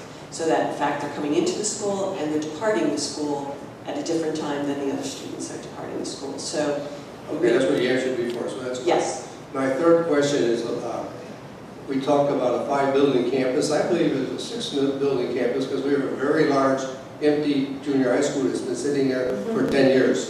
Is that going to sit there another 10 years empty? Well, right now it's going to be converted to the central office and the gym gets used and the high school actually uses a lot of the resources, and we also have a preschool in there that rents space from us. So it's not entirely empty. However, your point is well taken about it is additional space. It's part of what we considered in the capacity of the entire district, so that we felt comfortable that if we reduced by one campus, that this part of this campus could be revitalized into a school should it need to be. I like the term revitalize, but I also understand from business, if a building is essentially empty, you either fill it up or you get rid of it, you sell it. So am I wrong to say that that building is essentially empty? Yes. Yes. Yes, I'm wrong? Yes. It's full? No. I don't think so. I invite you to come by tomorrow and I'll walk you through and show you each classroom and what it's being used for. Well, I know that there's a tendency to expand to a space to make it look like it's justified. I'm well aware of that. My point is, if you've got 3 elementary schools by your own writing that are 45% utilized, 55% not utilized, I would guarantee you that empty junior high school has to be much less than that. Probably 95% underutilized, 85%. What is the number? No, I would say it's about officially 50% utilized, but then has pieces of it coming in and out from the high school and other venues, and the gym I is used understand all that. the time. But that, I don't really think, I'm not would sure. you build that building, would you build that building that now, what I call it, the middle, junior high school, for any function that you couldn't fit in somewhere else? What I'm saying is you've got a building that you're trying to justify, as far as I can see, and have been for 10 years. And are we going to go try to put more things in there from where to justify it or what? I mean, there's a potential for savings that taxpayers could appreciate.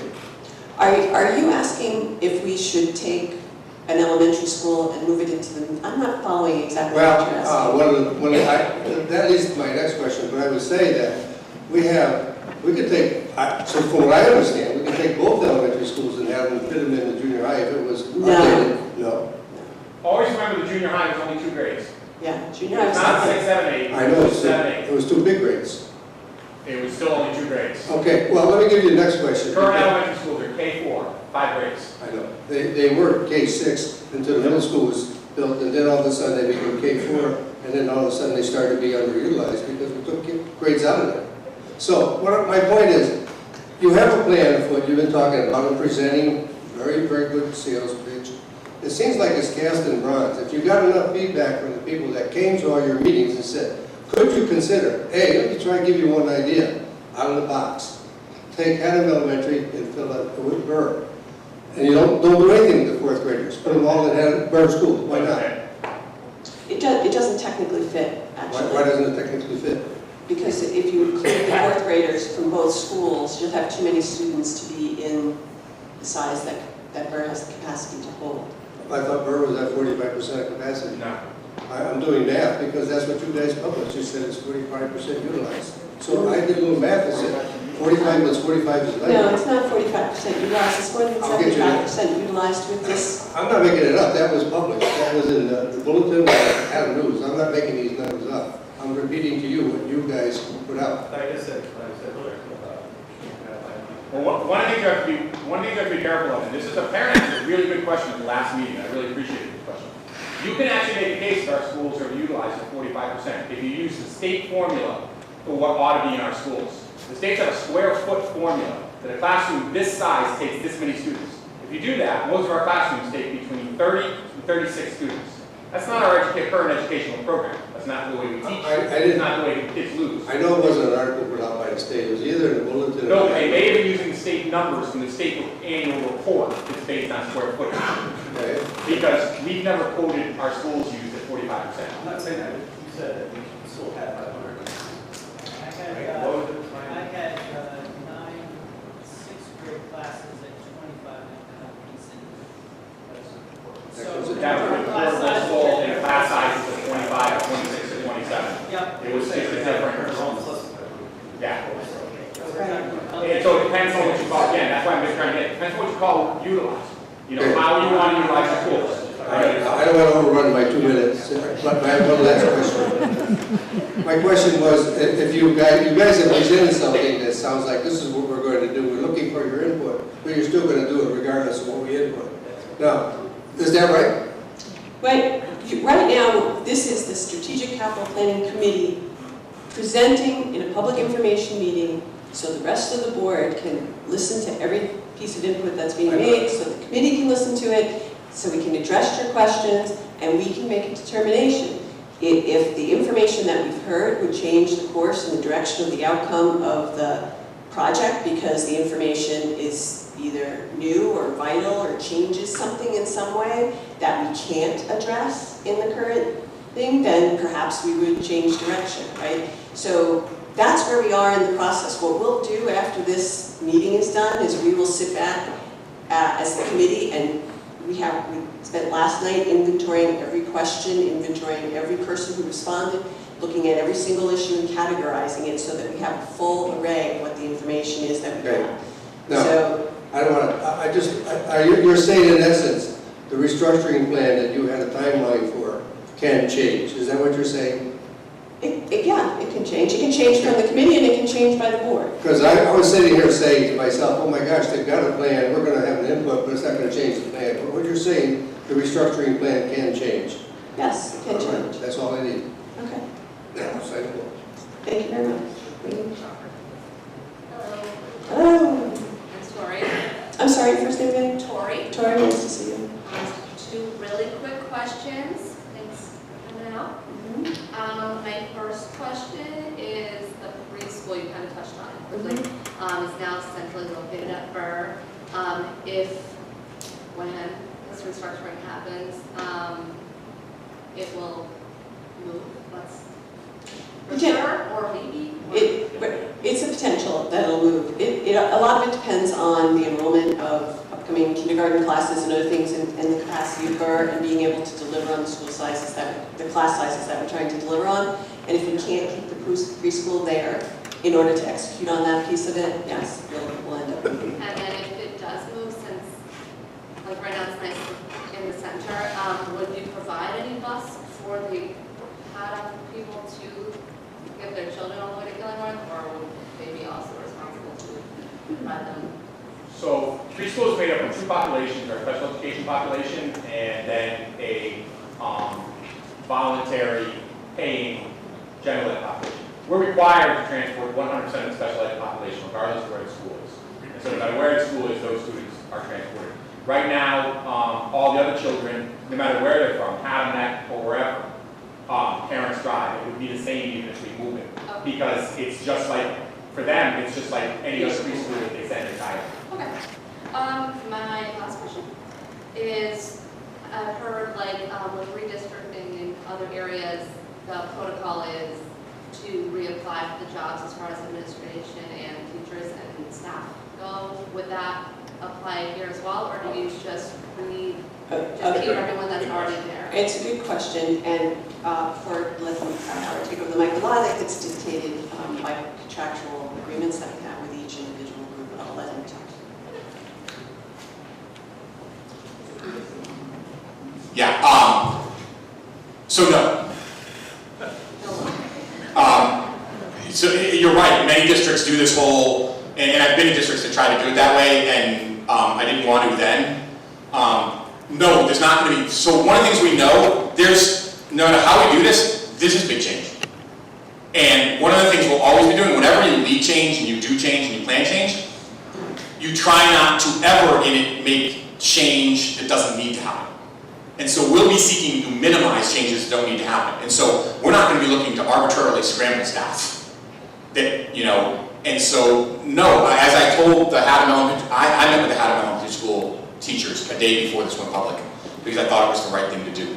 And they asked me that question, and I looked at them and I said, look, I can't guarantee where any of you are next year, because I can't guarantee where you'll be next year in any year, because we occasionally move teachers around for a variety of reasons. And so that's always at play, 100%.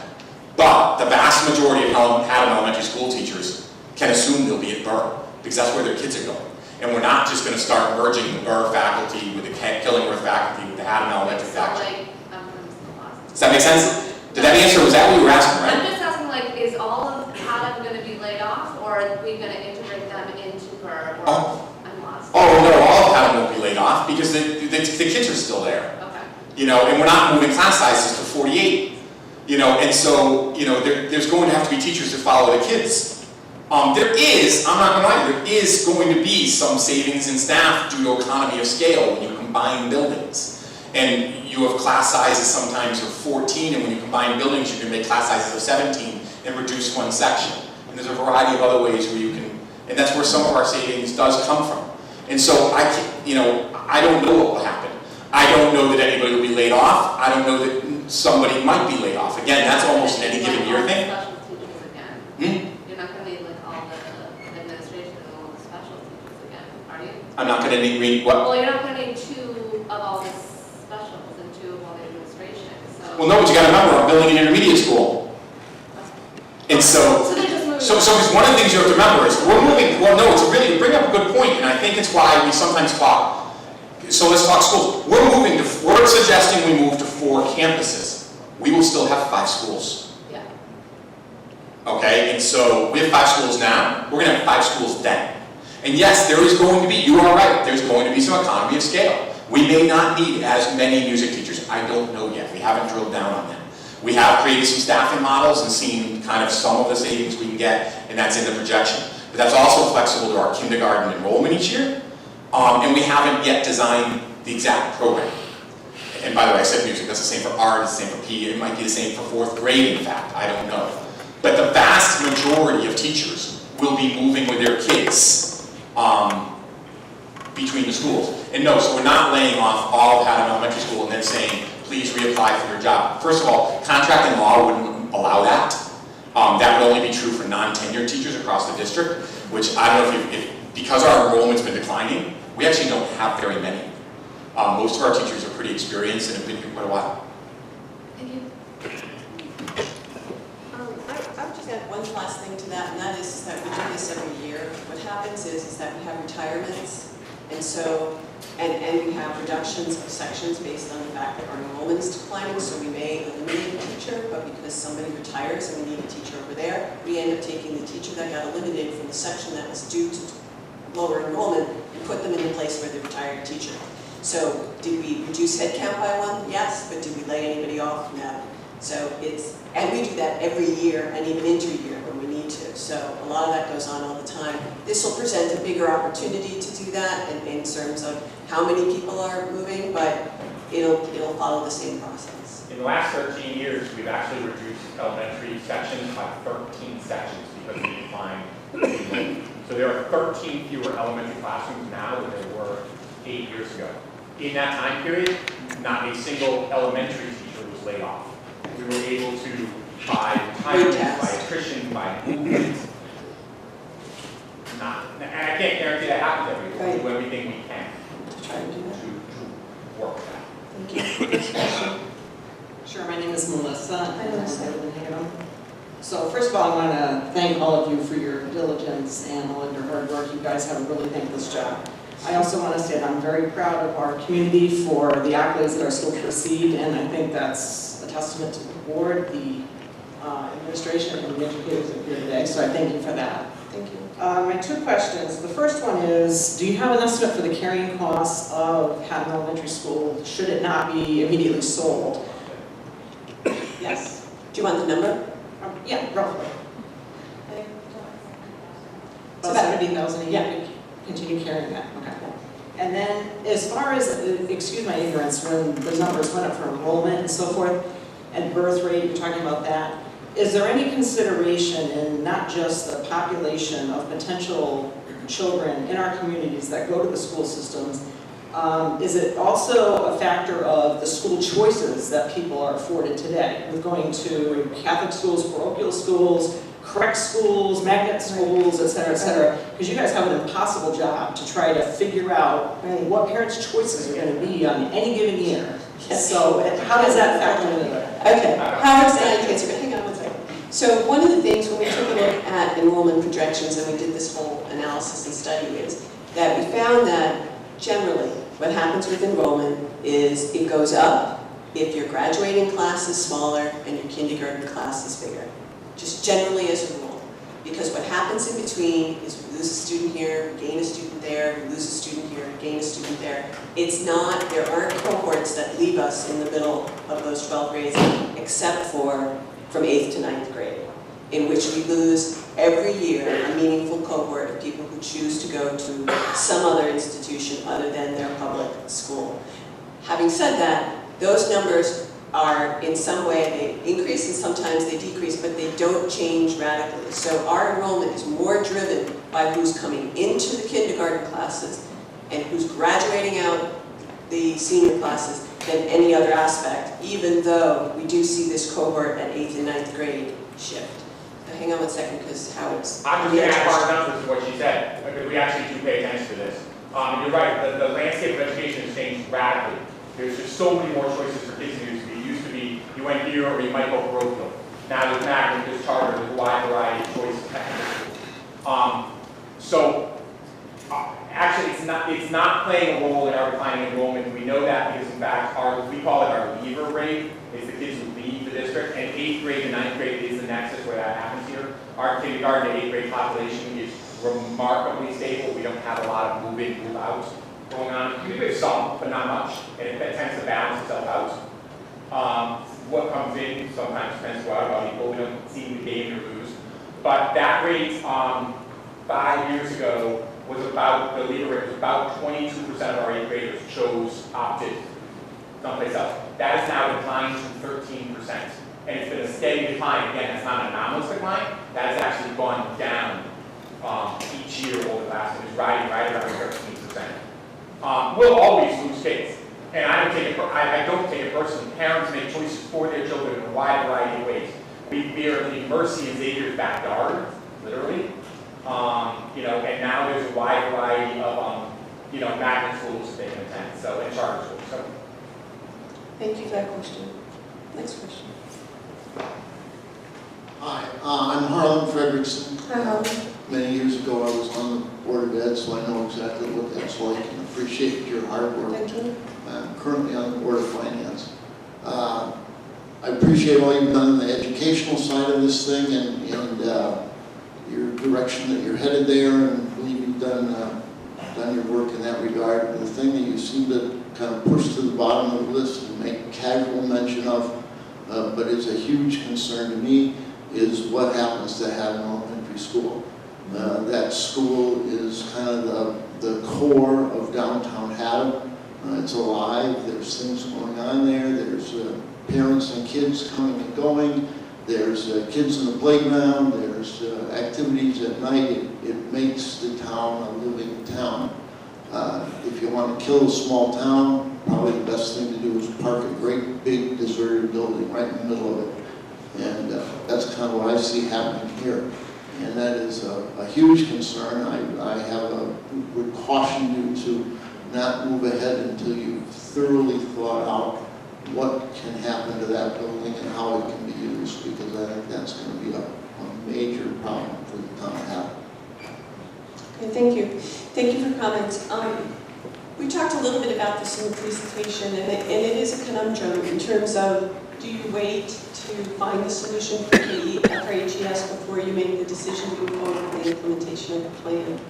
And I think where we came out of it at the end of the day, for the committee at least, was the reason why we feel like we should move forward is twofold. One is that we have changed the implementation time frame to 18 months, giving us more time to explore different things that can happen with HES before we actually go to a place where children are not going to school there every day.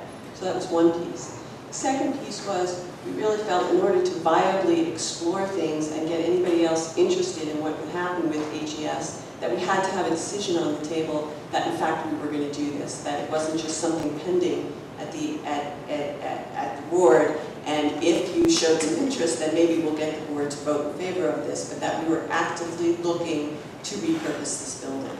And I think the third piece of the puzzle for us was this whole issue of responsibility associated with, we physically don't need 5 campuses, and we're spending, in this particular case, $1 million a year to keep that campus open, and stretching our resources associated with that to do it when we actually physically don't, and we're holding off on a potentially improvement of the program and the utilization of our school that we spent $20 million to build and are still paying for it, to get more students to be able to utilize that school. So it's just not desirable for us to be in this place. It's not something that we feel good about at all. We're very dedicated to working with you to repurpose the building in any way, shape, or form that anybody thinks is viable, and we can get partners to make that happen. But at the end of the day, we thought that the timing was such that it's time to act, at least in the decision-making process, so that we can move forward with getting on with finding out what we should do with it. So thank you. Next question or comment? Hi, Dave Capitola from Higgin. Met many of the board members before.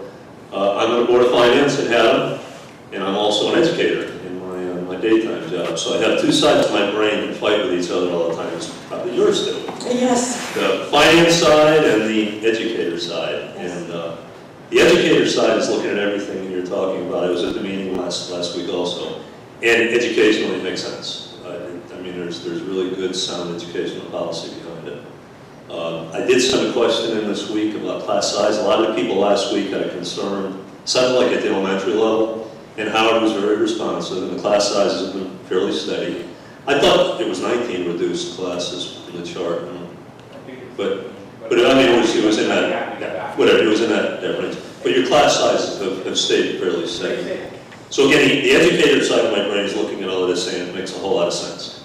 The Board of Finance side of my brain is saying, we've already had a 17% reduction in enrollment, and you're projecting a 30% reduction. Why are we only going to save $1 million? So I get looking at some of the numbers, and I don't have your most recent numbers, but it appears that your certified staff, looking at administrators, teachers, paraprofessionals, everybody's certified. In 2008-9, it was around 230 some odd people, and today, I didn't have this year's numbers, but a year ago it was about 230 some odd people. There's been a reduction in teachers, a couple teachers, but there's been some other changes. But with a reduction of 17%, I haven't really seen much of a professional staff reduction. What do you project when we have a 30% lower enrollment? Again, I'm thinking it just has to be more than $1 million that we're going to save here. Okay, let's separate the two if we can. So first off, on the $1 million, could it be more? Yes. Could it be less? Yes. Why are we so wishy-washy about it? So if you look at the 19-20 implementation period, a couple things drive staffing and the choices of staffing. One is the enrollment of the kindergarten class at that time. So on the one hand, we estimate, based on birth rates and growth rates, that it'll be a certain number, and that will need so many sections, and that will need so many teachers. Could it be possible that it's going to be less than that? Yes. Could it be possible that it's going to be more than that? Yes. And our variation of our professional staff will vary with that. Two is that also what is unknown is, I would say that when we looked at the numbers, we did a conservative estimate because we put people into 3 buckets. One was, there's a number of people that must go with the students that we have because they need to be taught, and they need to be taught in a certain class size. There's a bunch of people that, until we get to the point where we have implementable details associated with how the new program is going to work, how the program is going to work K through 3 at Burr, and how the intermediate program is going to work, We're unsure as to whether these folks are going to have a vital role and need to be there to be part of the project, or they won't be needed because we'll have adequate resources either built into Burr or Ready or built into the Haddam School. And there's a number of personnel that are in what I'll call that middle bucket. And then there are people that we really know we won't have to duplicate as we go forward in the process. So the sway factor is largely in that middle bucket of folks. And until we get down to the level of how we're going to implement this and what we're going to do, and we may also even say in 1920, let's put this in place because it's a transition year. And then the plan is the following year, we might reduce staff associated with certain things. So until those things are completed, we won't know exactly what that number is. But we're very comfortable that the magnitude of $1 million on an annual basis is what we will say. That we can talk about that confidently and that we won't come back to you and say, God, it was $1 million, but it's really 200. We don't feel like we're in that position. Could it be more than that? Yes, it could be more than that. Well, your plan sounds educationally sound. I know there's a lot of sentiment in town to closing HES. Haddam residents, excuse me for saying this, but it almost doesn't seem worth saving $1 million to close the school. It would seem to me, educationally, and for your plan, it would just seem to me it would be more in the order of $3 million. So Dave, I worked with 15 schools in the last week, 15 districts. All of them are closing elementary schools. And this is all public record. Go find the newspapers, Google it. Google Mansfield, Google Wilton, Google Madison, Google Glastonbury, Google towns closing schools. The estimate for closing an elementary school between the capacity between 300 and 400 kids is uniformly across the state right now between 600 and 1.2 million. That's literally what you end up, that's just what happens when you close a school. You don't magically get more than that, you don't magically get less than that.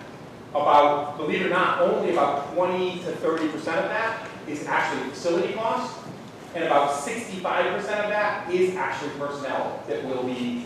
Understood. Personnel. You're not going to find 3 million. Personnel is the bulk of it, but the districts you just mentioned may have already reduced staff as their enrollment was dropping the last 9 years. See, and I'm going to... District 17 is not. That is not true. You suggested we had 19 less elementary sections. Those teachers were not converted to something else here in the district. They are no longer with us. Looking at the state data, up until last year, there's 230 some odd, 234, I believe, certified staff, and that's what there were in 2008 and 9. If I could just, I didn't say before, but I will, just to put the $1 million in perspective, I looked at my own tax bill and kind of crunched the numbers, and I think I'm a pretty average, have a nice house, nothing extravagant, a couple of cars. The $1 million savings works out to about $150 a year for me. So that's, I'm concerned about downtown Haddam and the desirability of the town for $150 a year. I understand. So we've heard comments essentially the same as this. And I guess the way for us to look at it is $1 million on an annual basis expenditures offsets 20 to 25% of our insurance costs on an annual basis. It offsets salary increases for teachers for well over 3 years. It offsets the maintenance of, and it could offset the renovation of the front entrance of this building. So I appreciate what you're saying and the feedback that people have said, and I really appreciate that everybody's willing to keep spending that money to support that school.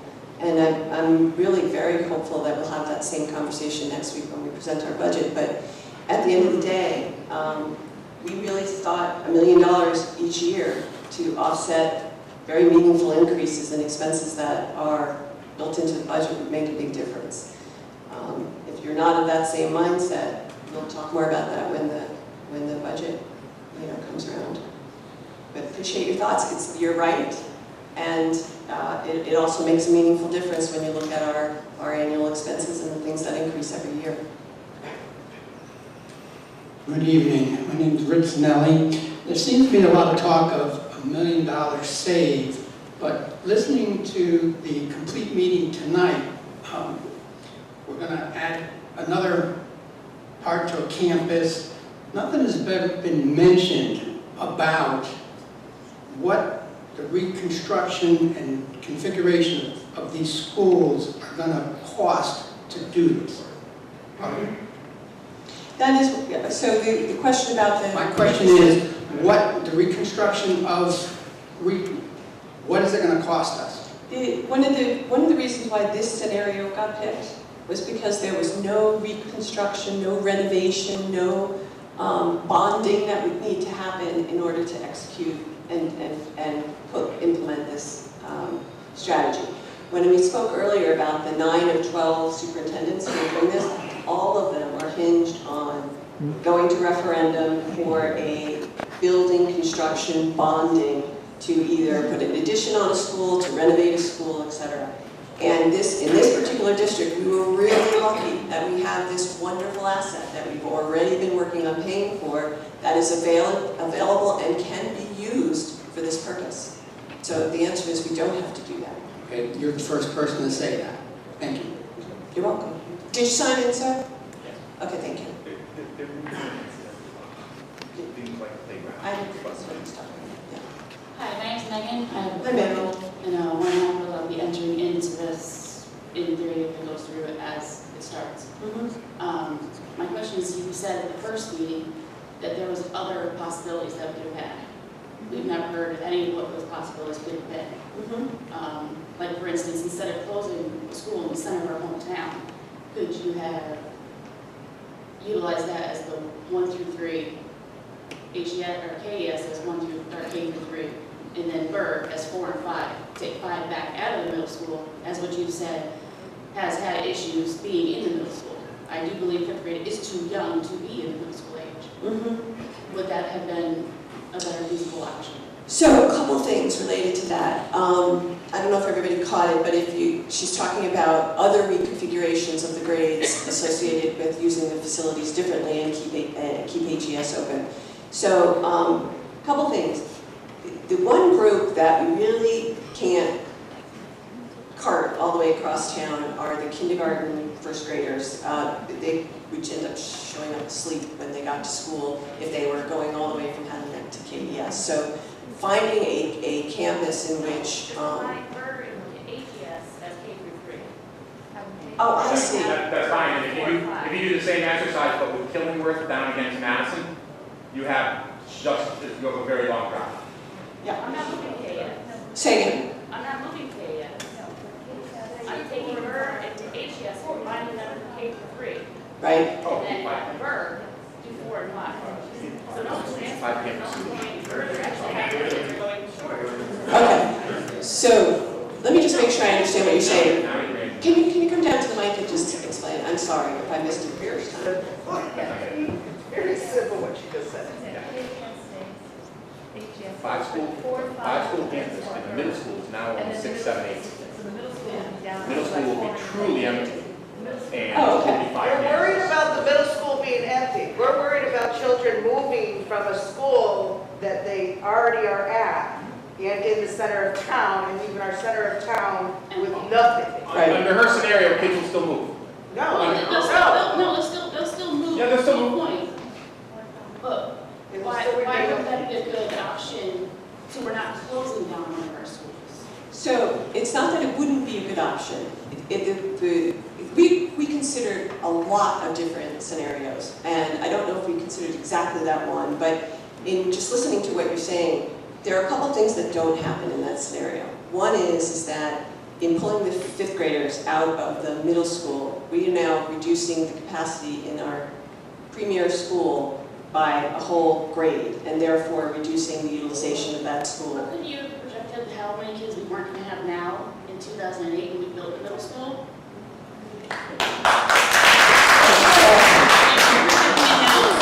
Why couldn't we project it then for 10 years, knowing that we weren't going to be able to fill that school? Actually, the Board of Education, Kathy, if you want to answer, you can, but the Board of Education at the time had enrollment projections, is my understanding. And when you look at those enrollment projections, the enrollment projections were for it to go up. And when you look at the underpinning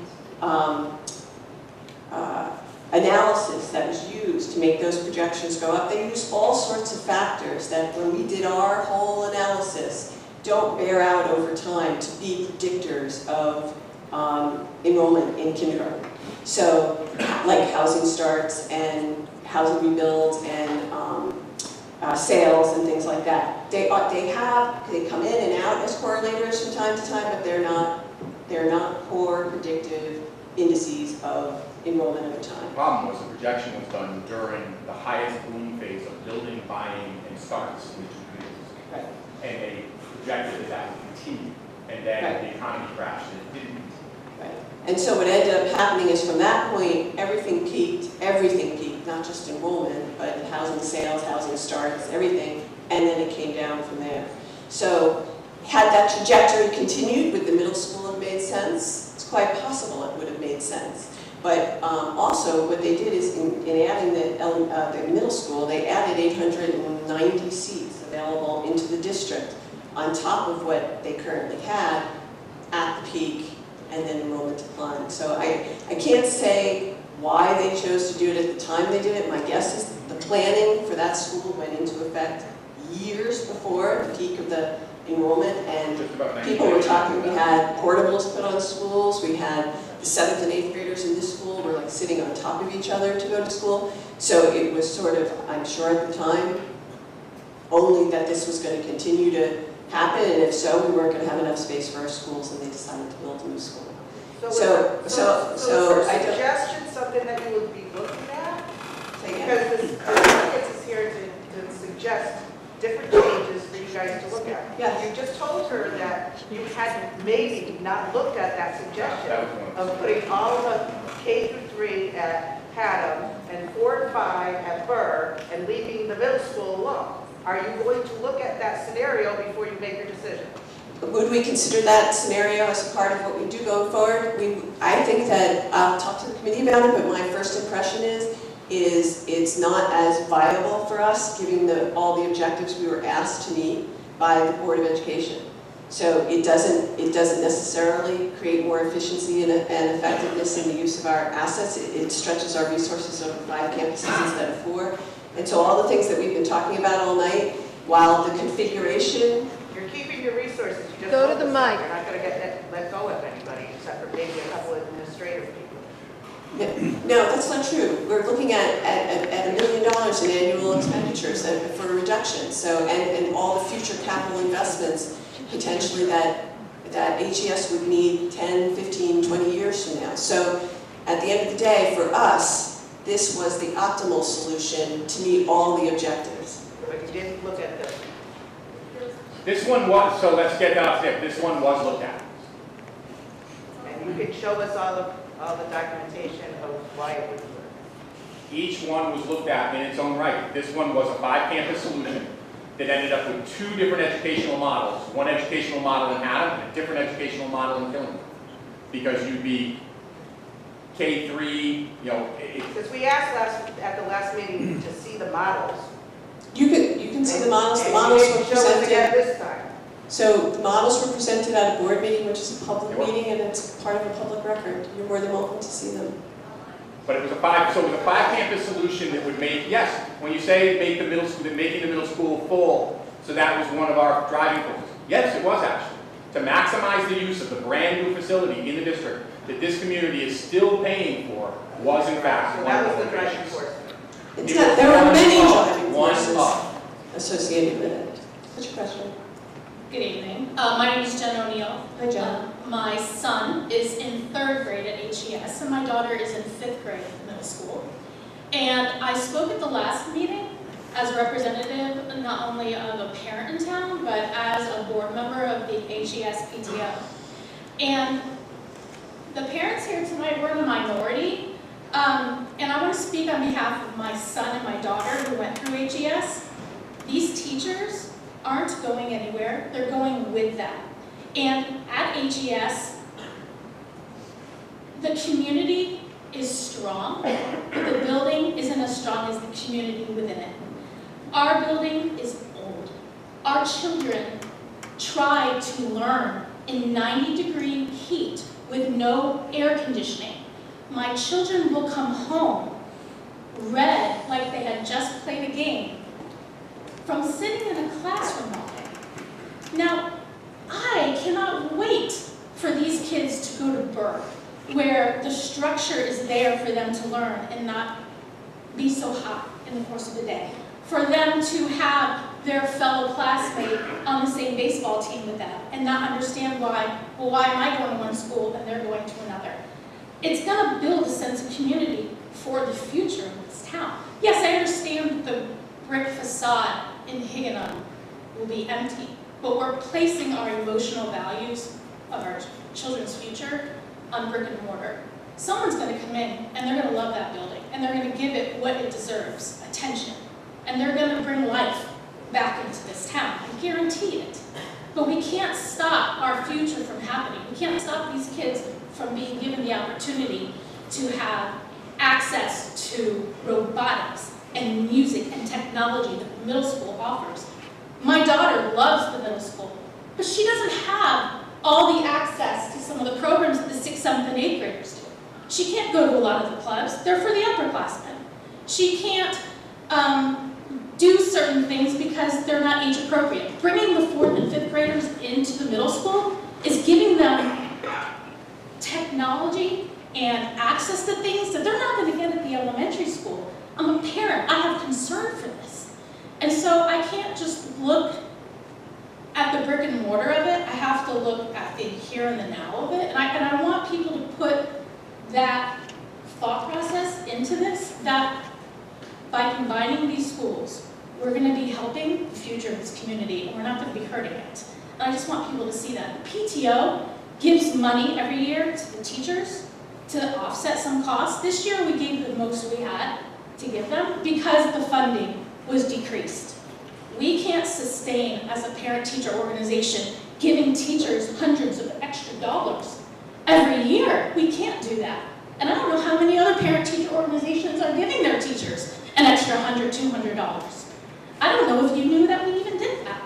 So we need these resources to come together, and we need to give the kids the best chance we can. And yes, I'm sad that we're going to close the building in the middle of town.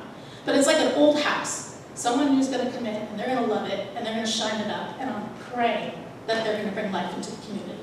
But let's not look at this.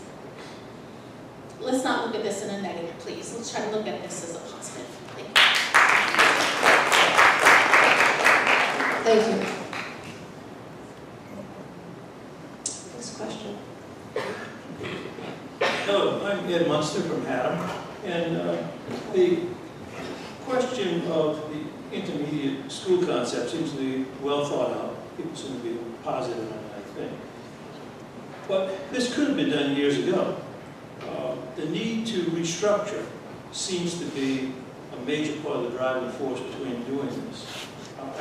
My question really is, was there any reason why this wasn't considered back 7 or 8, 10 years ago for basically putting this kind of a 5-campus concept with the intermediate school, 4th and 5th graders being together? And why did we wait did this happen just because we're doing restructuring, or could this have been done earlier? It really, I mean, 7, 8, 9, 10 years ago, you could not have done this in the middle school. The middle school was riding around high 700 to 800 kids. And I'm speaking of basically the educational concept of putting the 4th and 5th grades together. Not the physical aspects of it, but if this is philosophically the right way to go, why wasn't it, why wouldn't it have been considered earlier? So I came here 8 years ago, and I came here hot on the opening of the middle school. They had just restructured. They had just reconfigured. The explanation then was the increasing enrollment, lack of space, the desire to build a new school, to create new seats, to get the 7th and 8th, get out of junior high model to a middle school model, and the movement of 5th grade, because the elementary schools were very full at that time. So full that they added portable classrooms on. And so the desire was to make the elementary schools more appropriately full. And so that's why they got the grade cluster of 5-8. It was enrollment driven, and there are 5-8 middle schools. It's not, and it has, our middle school at times has been a state school distinction. It's work quite well. But the fifth grade has always been a little bit of an odd fit. But back in that day, that's the thing from my understanding, by reading the reports and looking at the enrollment in the schools and looking at the construction, looking at the addition of portables from the late 90s through the early 2000s in order to house this spike of students. Looking at the class sizes that were in the 7th and 8th grade in that day and age, it was driven by this desire to create more appropriate class sizes, more appropriate spaces. If you go to the slide on capacity, you'll see that the year they built the middle school, the capacity of the district went up, and it wasn't all that different than the actual enrollment of the district. So there was 20, so when they opened the middle school, they put all kinds of new seats. That was a bump of several hundred seats in the district, just bump up. And you can see there was 2630, 2557, there was 80 empty, 80 seat capacity across all of the 12 grades. And so that's the way they decided to configure it. The fact that our population is now down 700 lower opened up different possibilities for grade configuration. Instead of looking to add seats, we were looking to contract seats. And so the most productive way educationally to contract seats was to cluster the grade levels differently. What was driving them back then was different than what was driving us now. I was not part of that decision. I'm not putting it off on those people. I understand what drove them. But it was a different subset of decisions being made in the day and age. In the meantime, I certainly wasn't, I'm not going to lie, I'm going to be perfectly straightforward. I wasn't going to come into this district 8 years ago with a 2-year-old middle school and say, excuse me, you got it all wrong. We need an intermediate school. Let's build one. And so instead we made the very best elementary programs we could. I think we've done a really good job. We've made the very best middle school we could. I think we've done a really good job. But this presents an opportunity to move forward differently. Do you have any more questions?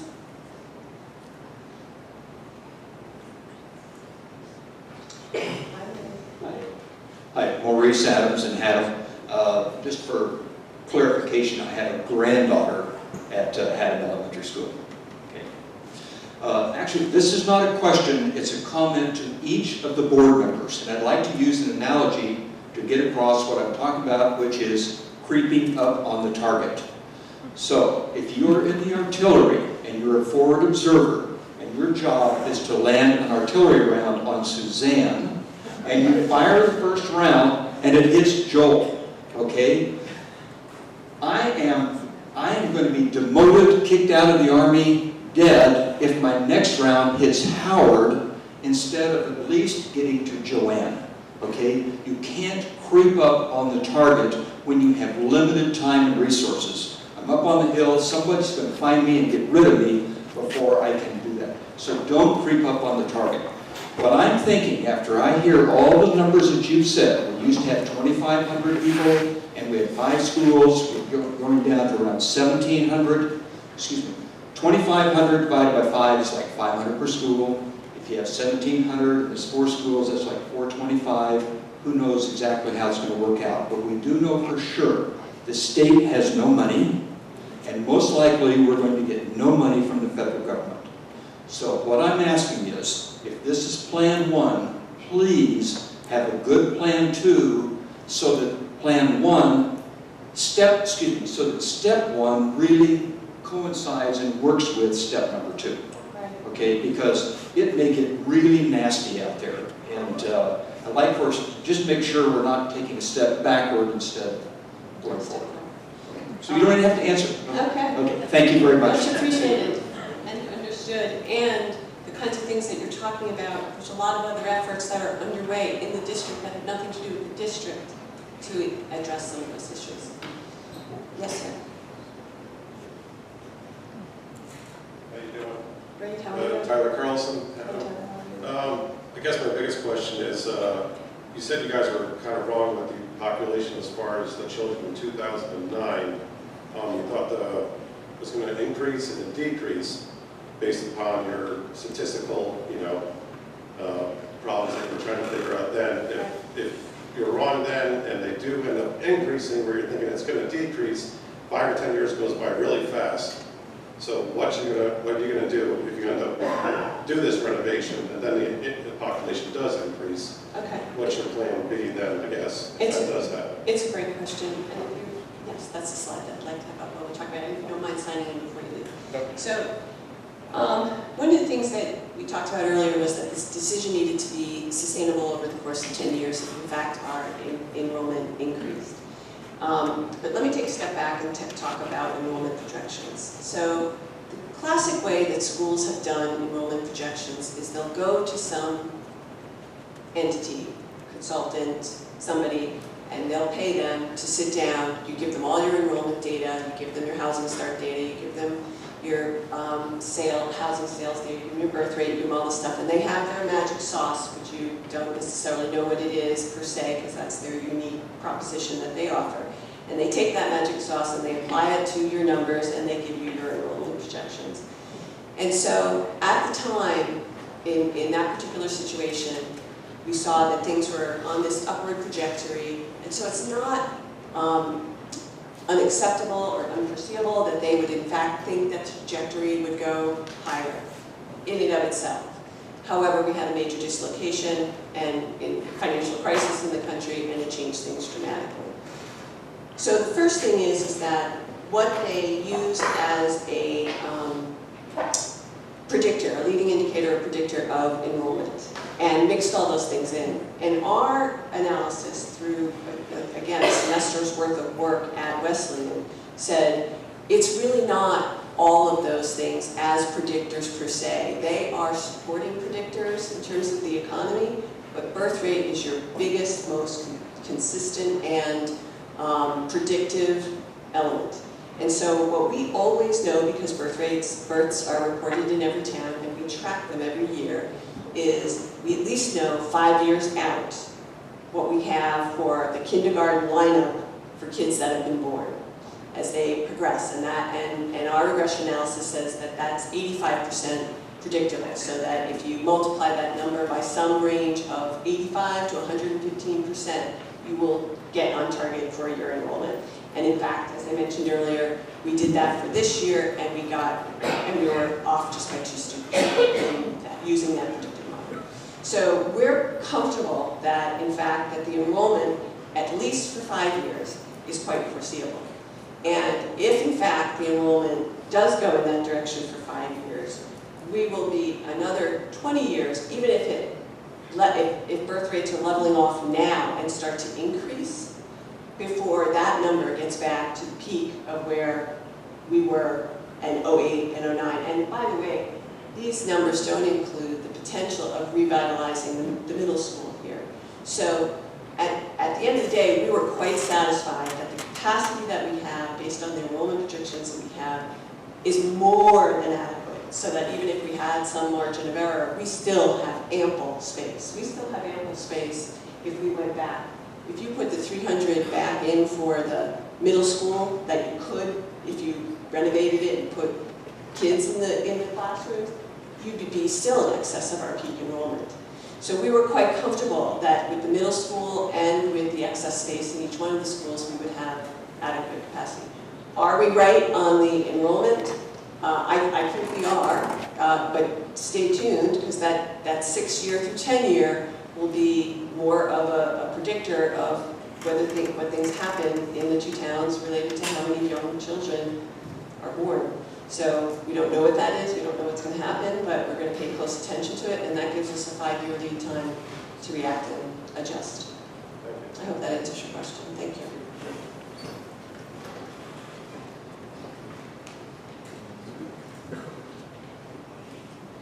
Good evening, my name is Arthur Collins, Jr. in Hingham, and I was at the last meeting. Yes. First, I'd like to say, Howie, Susan, you gave me much more excellent presentations this evening. We learned. You covered more things, and then you also covered the things that were brought up by the system. That pleased me. Thank you. Thank you. 1 to 10 to 10. Very good. Now, I'm not on board yet about closing Haddam Elementary, but you're going between the Haddam Elementary and Burr School. Burr School is definitely the one you want to keep on. Because you've got much more room loading and unloading the buses that were described, much more room to park, and much more room for the kids. And they are away from the road. I drive by there all the time. My 3 daughters went through there, and you can't see anything from the road at that point. Haddam Elementary, you do. You always, many times go through there, and you see the the buses all crowded and stuff, and as well as gets hot with global warming, I'm sure we're gonna have a lot more hot days. And I believe the school, the old part of the school must have been built in the 40s, but I understand the family gave the 150 acres to town that had the buildings. So I would dare say, if you want to crawl spaces and other stuff like that, you'd probably see the old Knob and Dubai mark, which is okay, but it's way out of date. And I do not one thing believe that that school is going to be sold, is going to be left there abandoned. That is a prime location real estate.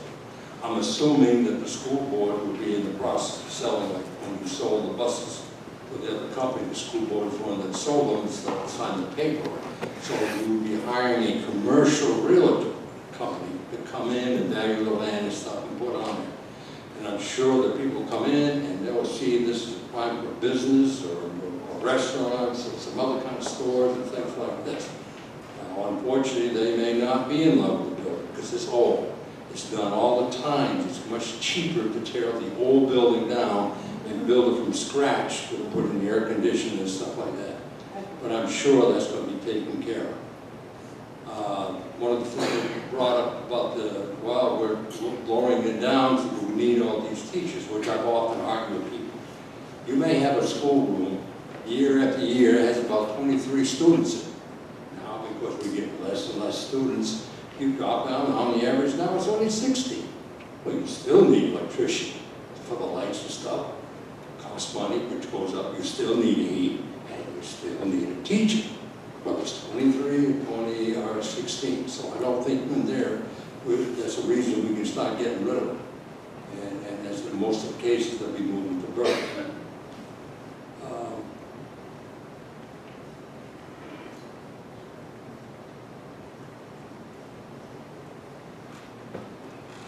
You said you interviewed the PTOs and the teachers. What did the PTO, when you presented this to them, and the teachers say? Do you want to take that out? Sorry.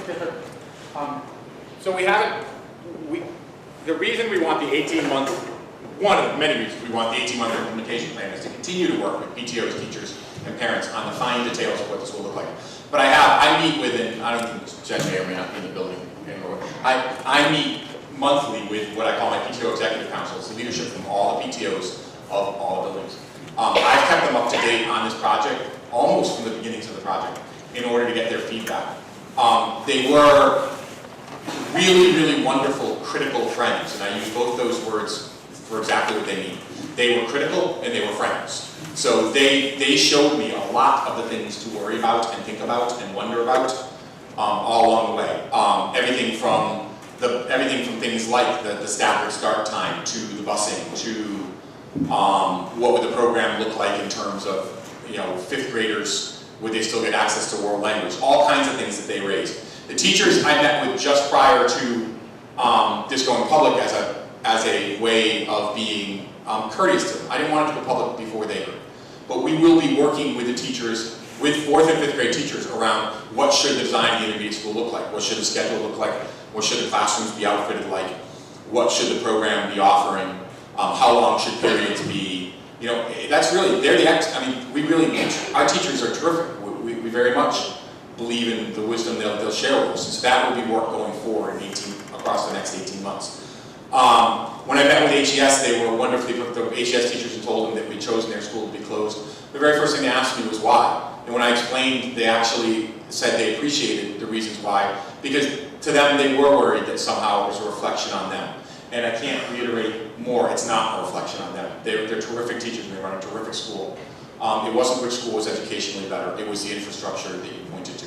And so they listened professionally, they were fantastic, and I know that they're committed, if we go forward with this, and that's still a decision to be made, but I absolutely believe our teachers will be some of our most valuable resources, as will many of our parent partners. First of all, I agree with you. Our teachers are great. They're so wonderful and dedicated. A lot of people don't, as the other PTO person was talking about, they're giving money to teachers. A lot of people don't realize that teachers, year after year, out of their own pocket, have gone out and spent money to help get resources in their class. Now, they used to get them, because they know, I think it's up to $500 rebate on their taxes. That's been taken away. But they have, and they've been great. I moved into town way back in the 70s because I heard about how great the schools was and a lot of different things. And my oldest daughter was one of those where sits in the class, don't pay attention, then aces the test, get it. They had special class. Then I had a younger daughter who had a learning disability. And she went to Killingworth, Mrs. Van Trust, and stuff like this. And it was great what they did for her. I don't know where she would be today, but not the special education, Mrs. Van Trust, or other stuff. She now has this master's degree in social and stuff. So this is great. We have this, what makes it great. But I'm concerned that down the road, class sizes may increase now. Right now, we keep going down. A lot of people don't have as many kids as they used to because you can't afford it. And mothers have to go to work to help us support it. And so it is going down. But in Killingworth and Haddam, we still have the same number of houses. They're still building more. And so more people move in and stuff like this, you have more kids. And then you mentioned something, well, maybe by 2030 it might start going up. And I say this all due respect. I mean, all of a sudden we're going to go crazy and stuff like this.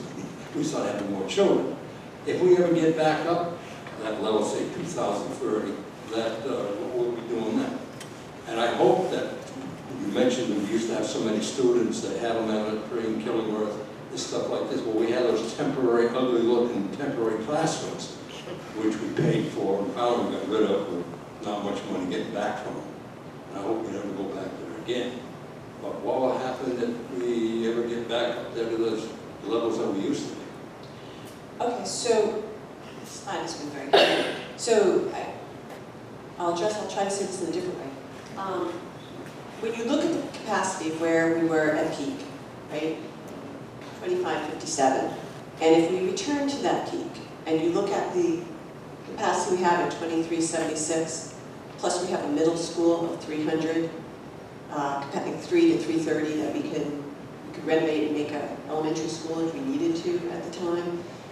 The reason why we're comfortable with this is that because even if we went back to that peak, we don't have to open up a new school to absorb the kids that would come into the district.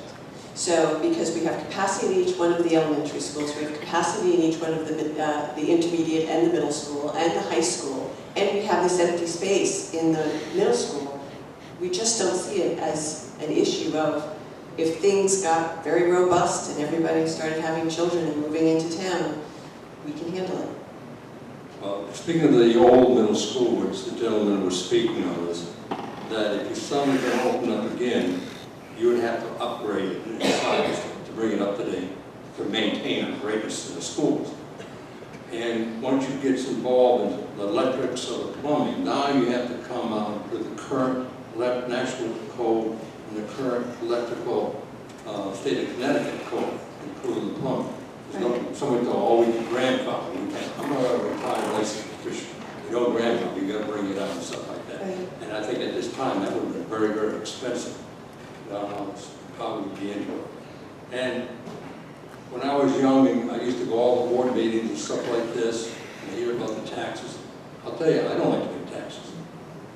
And I used to argue with the older people. Oh, when you get older. Well, I'm 74 going on 75. I still don't like to pay taxes. But when it comes to school and everything else, that's the only way you're going to run a military, a school, and our schools. And the schools, in my opinion, is the most important things. Unfortunately, our teachers sometimes don't get the great recognition that they do in other countries, and I find that so sad. And so I'm going to pay more my school taxes to make this a great school.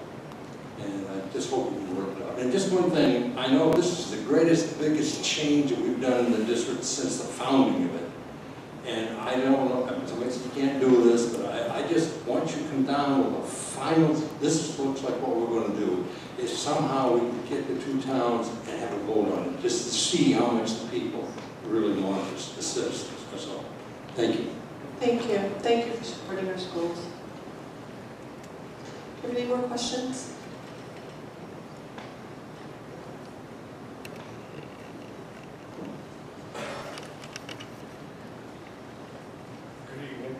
Good evening. Miles. Can you step up to the mic? What's that? Step up to the mic so everyone can hear you. Thank you. One question is that like you're gonna close HES, I see that's pretty much a done deal now. With like no big savings or anything, and now like you're saying about, you know, we could have a burst of kids coming in and stuff. I mean, you just leave it alone?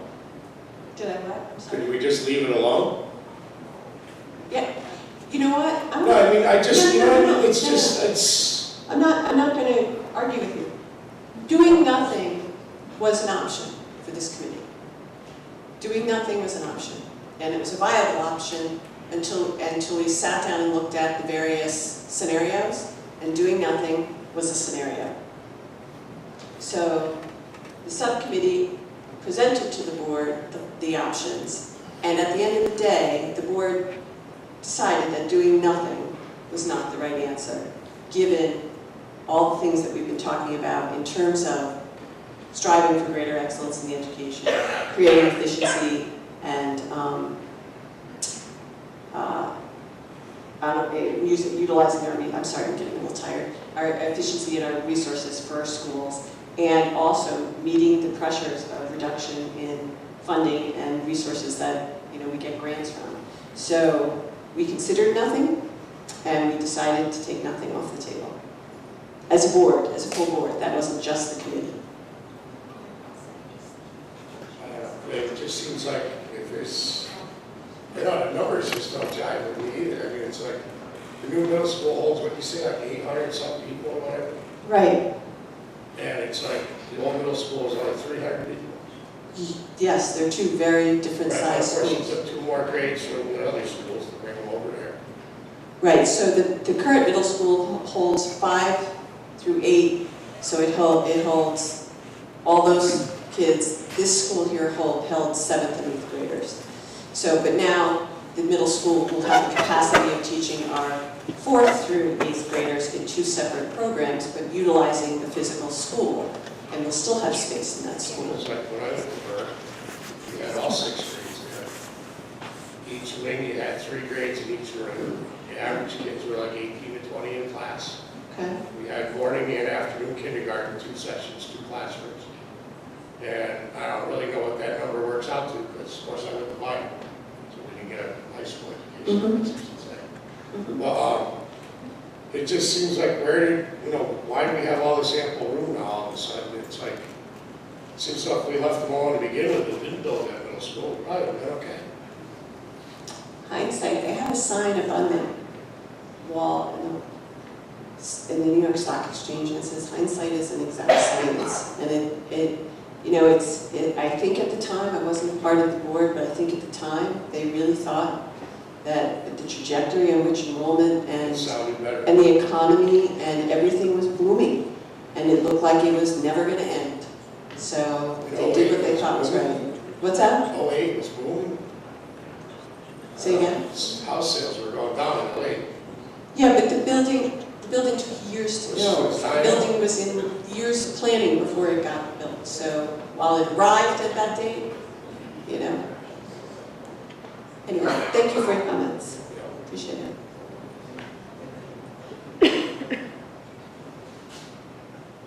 Hi, thanks. Jason Lonergan. Hi, Jason. Ninth grader, 7th grader, 2nd grade. Live up in Hingham. I have many concerns with the 781 building, the facility. There's empty schools all around the county.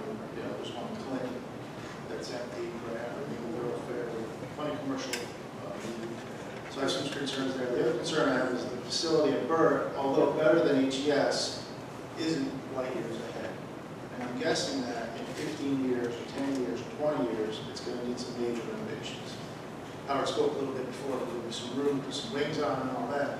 I'm wondering if we're selling ourselves short by not thinking more than 5 or 10 years with this plan and not going out in 15 to 20 years and doing it now and using the resources that we have at HES to move some kids around so that we can build for the future. This building's old, Bird's old, HES is old, and K is old.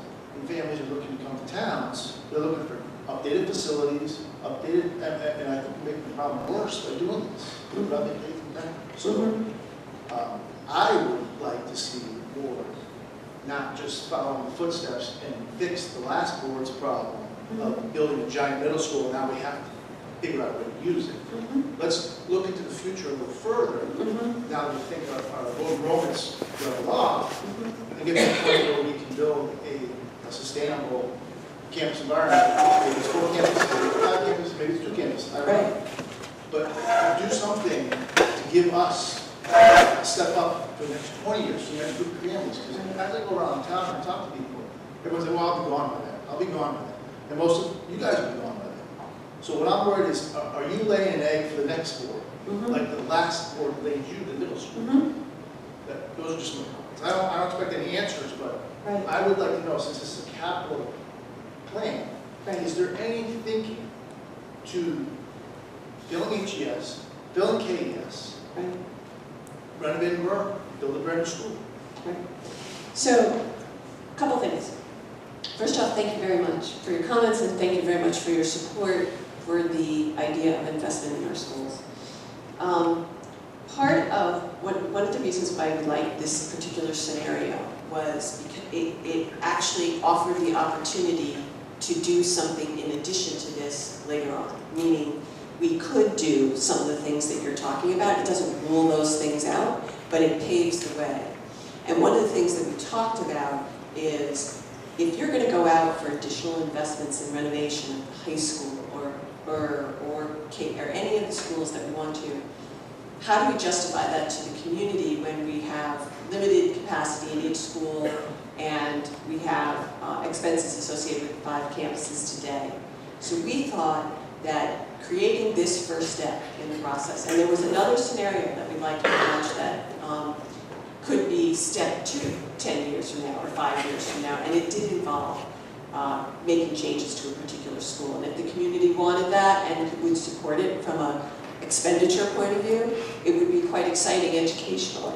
So we are thinking about those things, and part of why we want to do today, what we're doing today, is because we want to be able to address those things and be able to face the community and say, we have streamlined as best we can. We are utilizing the asset that you paid the most amount of money to do, and is the best educational facility. And now we are poised to look at the next 10 and the next 20 years, and everyone on this board will tell you, we talk about 20 years from now what it's going to look like, right? So our desire is to be able to set this up so we can do exactly what you're talking about. I appreciate it, but it'd be nice if it was all one big picture so people can have foresight that you guys are saying that you're doing. Yes. We're not seeing that. We're seeing a stopgap measure to get you guys through 5 to 7 to 8 to 10 years. I think that's... And as a Haddam resident, it's a little concerning because longer bus rides, which we already have, correct me if I'm not right here, the longest bus rides in the state or second. No, we do have the longest bus rides. We've actually planned out, we don't anticipate much longer bus rides. Well, my 4th grader will be on the bus for at least 40 minutes. So, as a Haddam resident living in the north end of Haddam, our taxes keep going up. Our kids are getting bused further.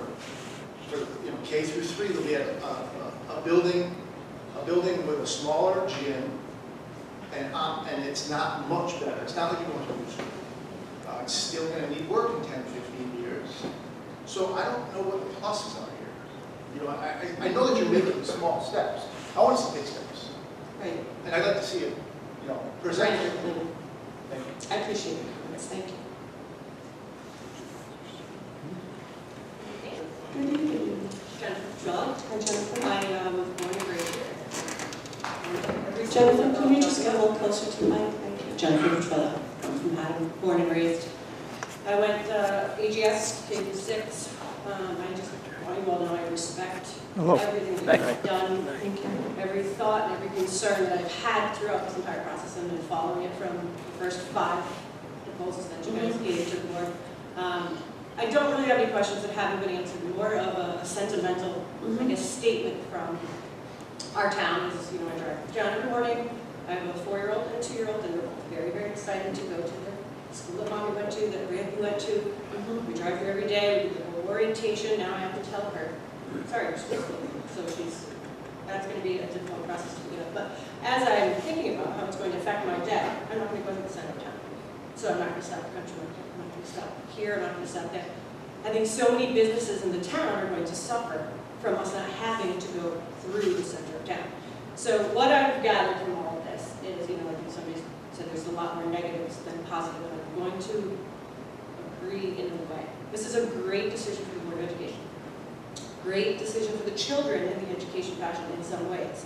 I just feel that this is a very bad decision for our town, because we struggle already trying to get businesses in there. My brother and father own a business, I own a business in this town. It's very difficult to get businesses to come in, let alone already trying this huge piece that's going to be desolate in our town. And I have a feeling that it's going to affect future people that moved in. Just me, I'm a controller for PJ. So I understand having to come with savings plans immediately, long-term, 5-year, 10-year, whole nine. I also understand that the issues that you're talking about, AGS, HVAC, I mean, each handler $12,000. Like, I'm thinking in my head what it would cost to get AGS back up and running as opposed to closing work. Because that's one thing I never saw is what are the actual costs of closing AGS? What are you going to do? You have to do a parking lot, you have to do a playground. Like, what are those costs? Because it's making it look great for $1 million, but we don't see a concrete savings. None come down to the taxpayer. And I chose this town. I want to pay high taxes so that my kids have the education that I did. Because my brother and I both went to these schools, my father, and we all excelled, and obviously the accolades that the town is still getting. But I still don't feel that this is the right fit for our town. Everyone's like sentimental, but that's what our town is built on, and that's why everybody comes in. I worked with PJ for 17 years. I've moved 5 families in here from all around. One with family of 3, family of 2, family of 4. So all these families that are coming in are because of our school systems. So I'm afraid you drive through, it's just going to deteriorate, and our town's going to deteriorate with it. Like, everybody can see what happened when Rossi closed. Slowly but surely. It's a nice one. Yes, we have the guys down there in the shops, and it's great to see people, but what's going to happen to the elementary school? Are those guys going to leave? Because people aren't going to come through. I'm not going to need metal. I'm not going to need pallets. I'm not going to see the center of town as much. So I'm not going to go to Crunch Market or the drugstore. I'm going to go Beaver Meadow home. And the kid's going to be on a bus 40 minutes. Because Patton Elementary is 5 minutes, but first 20. So I just see so many negatives about this for the town. But I get why you have to make a decision. Because I'm faced with those every day. I mean, I can leave friends off, staff off, things like that. So I get it, but I still don't see more positives than negatives in this decision. Okay, thank you for your comments. Anybody else?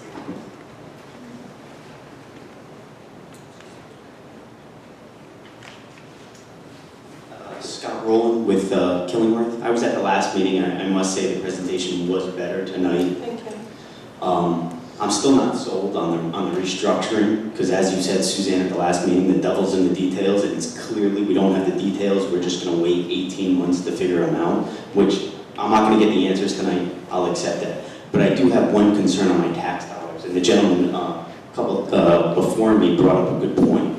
We're going to have now, between Burr and KES, 2 aging elementary schools that are going to need work. We have a great middle school, and we have an aging high school. So I would like to know, what is that 10-year plan, or what's the life cycles of those buildings, and have we estimated what the construction costs are going to be in 5 years for KES or Burr or this high school? Because I'm worried my taxes, all of a sudden it's going to be, hey, all 3 schools need work, my taxes are going to shoot up. I'm going to get out of town because I'm not going to be able to sell my house with the high taxes. And we're surrounded by communities between Madison's fairly new high school, Guilford's brand new, Clinton's brand new. That's my biggest concern. So if this goes through and we're not addressing the Band-Aids on the other infrastructures, my house is going on the market because I know my taxes are going up probably in 10 or 15 years because we're going to be renovating the schools. Thank you, thank you. So I think this is a really good question, and actually when the committee started working, part of our charge by the board was to create what they call a capital plan. And to take a look at that capital plan and how it would be funded, to take a look at the capital fund that we're allowed to deposit money into every year and let grow, and whether that would in fact serve the purposes of our schools, because we did not have a capital plan in place, to your point. So what we did was we put together a 10-year capital plan that takes a look at each of the schools, their roofs, their boilers, all those big chunk expenses that require upgrade at certain points like we did in the high school. And then we put them all on the plan and then took a look at the fund, took a look at how much we had to contribute to that fund on an annual basis in order to be able to pay for all of those things over time. What it doesn't include is major renovations, and nor would you ever try to do out of your operating budget to do major renovations. Normally what happens is you put a plan together, you then go for a referendum so that you can issue bonds, authorize bonds, so that you can pay for your fixes. So at the end of the day, that capital plan was part of our work. It got decoupled from the strategic work simply because it became one of these things that it's not, quote unquote, a strategic issue. We took a look at it, we did the numbers, and that as long as we contribute our maximum amount of 1% of our annual budget into our fund plan, we can go back and access that fund on an annual basis to be able to make all those fixes and improvements that these buildings will need over time. So we were quite satisfied that the capital plan projections were done. But what it doesn't do is, for example, if you wanted to, so part of the recent referendum is this auditorium will get renovated. And that we went out to referendum, and we will issue bonds for that particular part of the project. If we wanted to renovate the front entrance of the high school, we went out and got projections of what that would cost, and that cost is $1 million. So at some point, if we want to renovate and recreate a whole new entrance to the high school and renovate all the classrooms associated with that wing, we have some projection of what that would cost. Obviously, over time, if we wait, the cost will go up a certain amount, but they're not going to double in 2 years now. So all this work is being done simultaneously.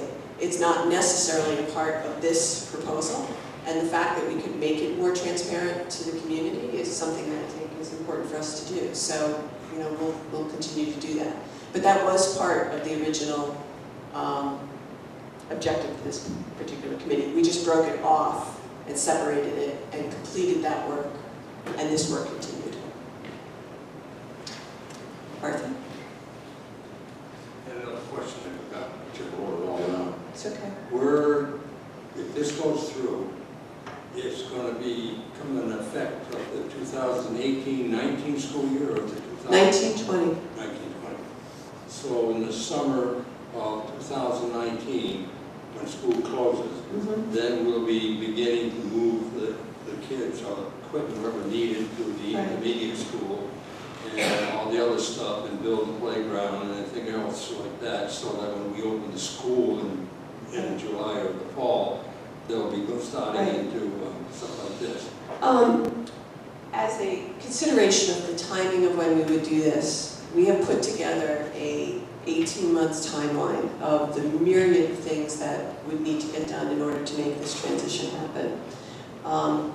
And starting pretty much from the day the decision would get made, the administration has a timeline of things that have to be addressed. And it doesn't quite happen that the school closes and the kids show up at another school. What ends up happening, because you're making kids make a transition from one building to another, and it's a new location, and it's a new bus ride, and it's a new feel for who they're going to be going to school with, you do a ton of transitional programs associated with getting them comfortable with that. Taking bus rides, going to the new school, doing some combined programming, etc., so that they can feel comfortable with the whole transition.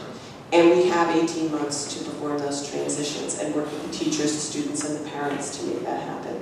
So yes, what would end up happening ostensibly is that at the end of the school year of 18, when we closed HES and we rung out the bell for the last time there, 19, thank you, sorry. We rung out the bell for the last time there, and again, we've talked about ringing the bell to Burr, and also things that go there. Then, yes, that summer will probably progress with more programs associated with the transition, but yes, they would then attend Burr in the beginning of the 1920 school year. I think that's excellent to get the kids ready. I can't think of any better way to do that. But in the meantime, there's gonna be some costs, money's gonna have to come in, build a playground, get all this ready. And you may have answered this, and, but where will that money come from to do that? I know there's gonna be savings down the road, but in the meantime, we gotta pay for that, because Yeah, the cost associated with making any transitions like a playground and other kinds of things that are like the transitional programs I talked to you, are things that we can either work into our operating budget or work out of our capital fund without any pressure or particular problem. They're not big magnitudinal things that we can't handle. And I'd just like to say again, you know, taxes always go up, everything goes up. So as the years go down, no matter if we don't do anything, the mill rate's gonna go up because everybody needs more money for this and that, stuff like this. And Haddam and Killingworth are not the highest mill rate. There's a number of towns around that have a much higher mill rate than Haddam and Killingworth. Thank you. Thank you. Any other questions or comments? All right. Well, I would like to bring this meeting to an end and thank everybody for being here and remind everybody too that we do have an FAQs on our website, and if you have additional questions, there's a place where you can post your question. So thank you very much everybody for being here this evening.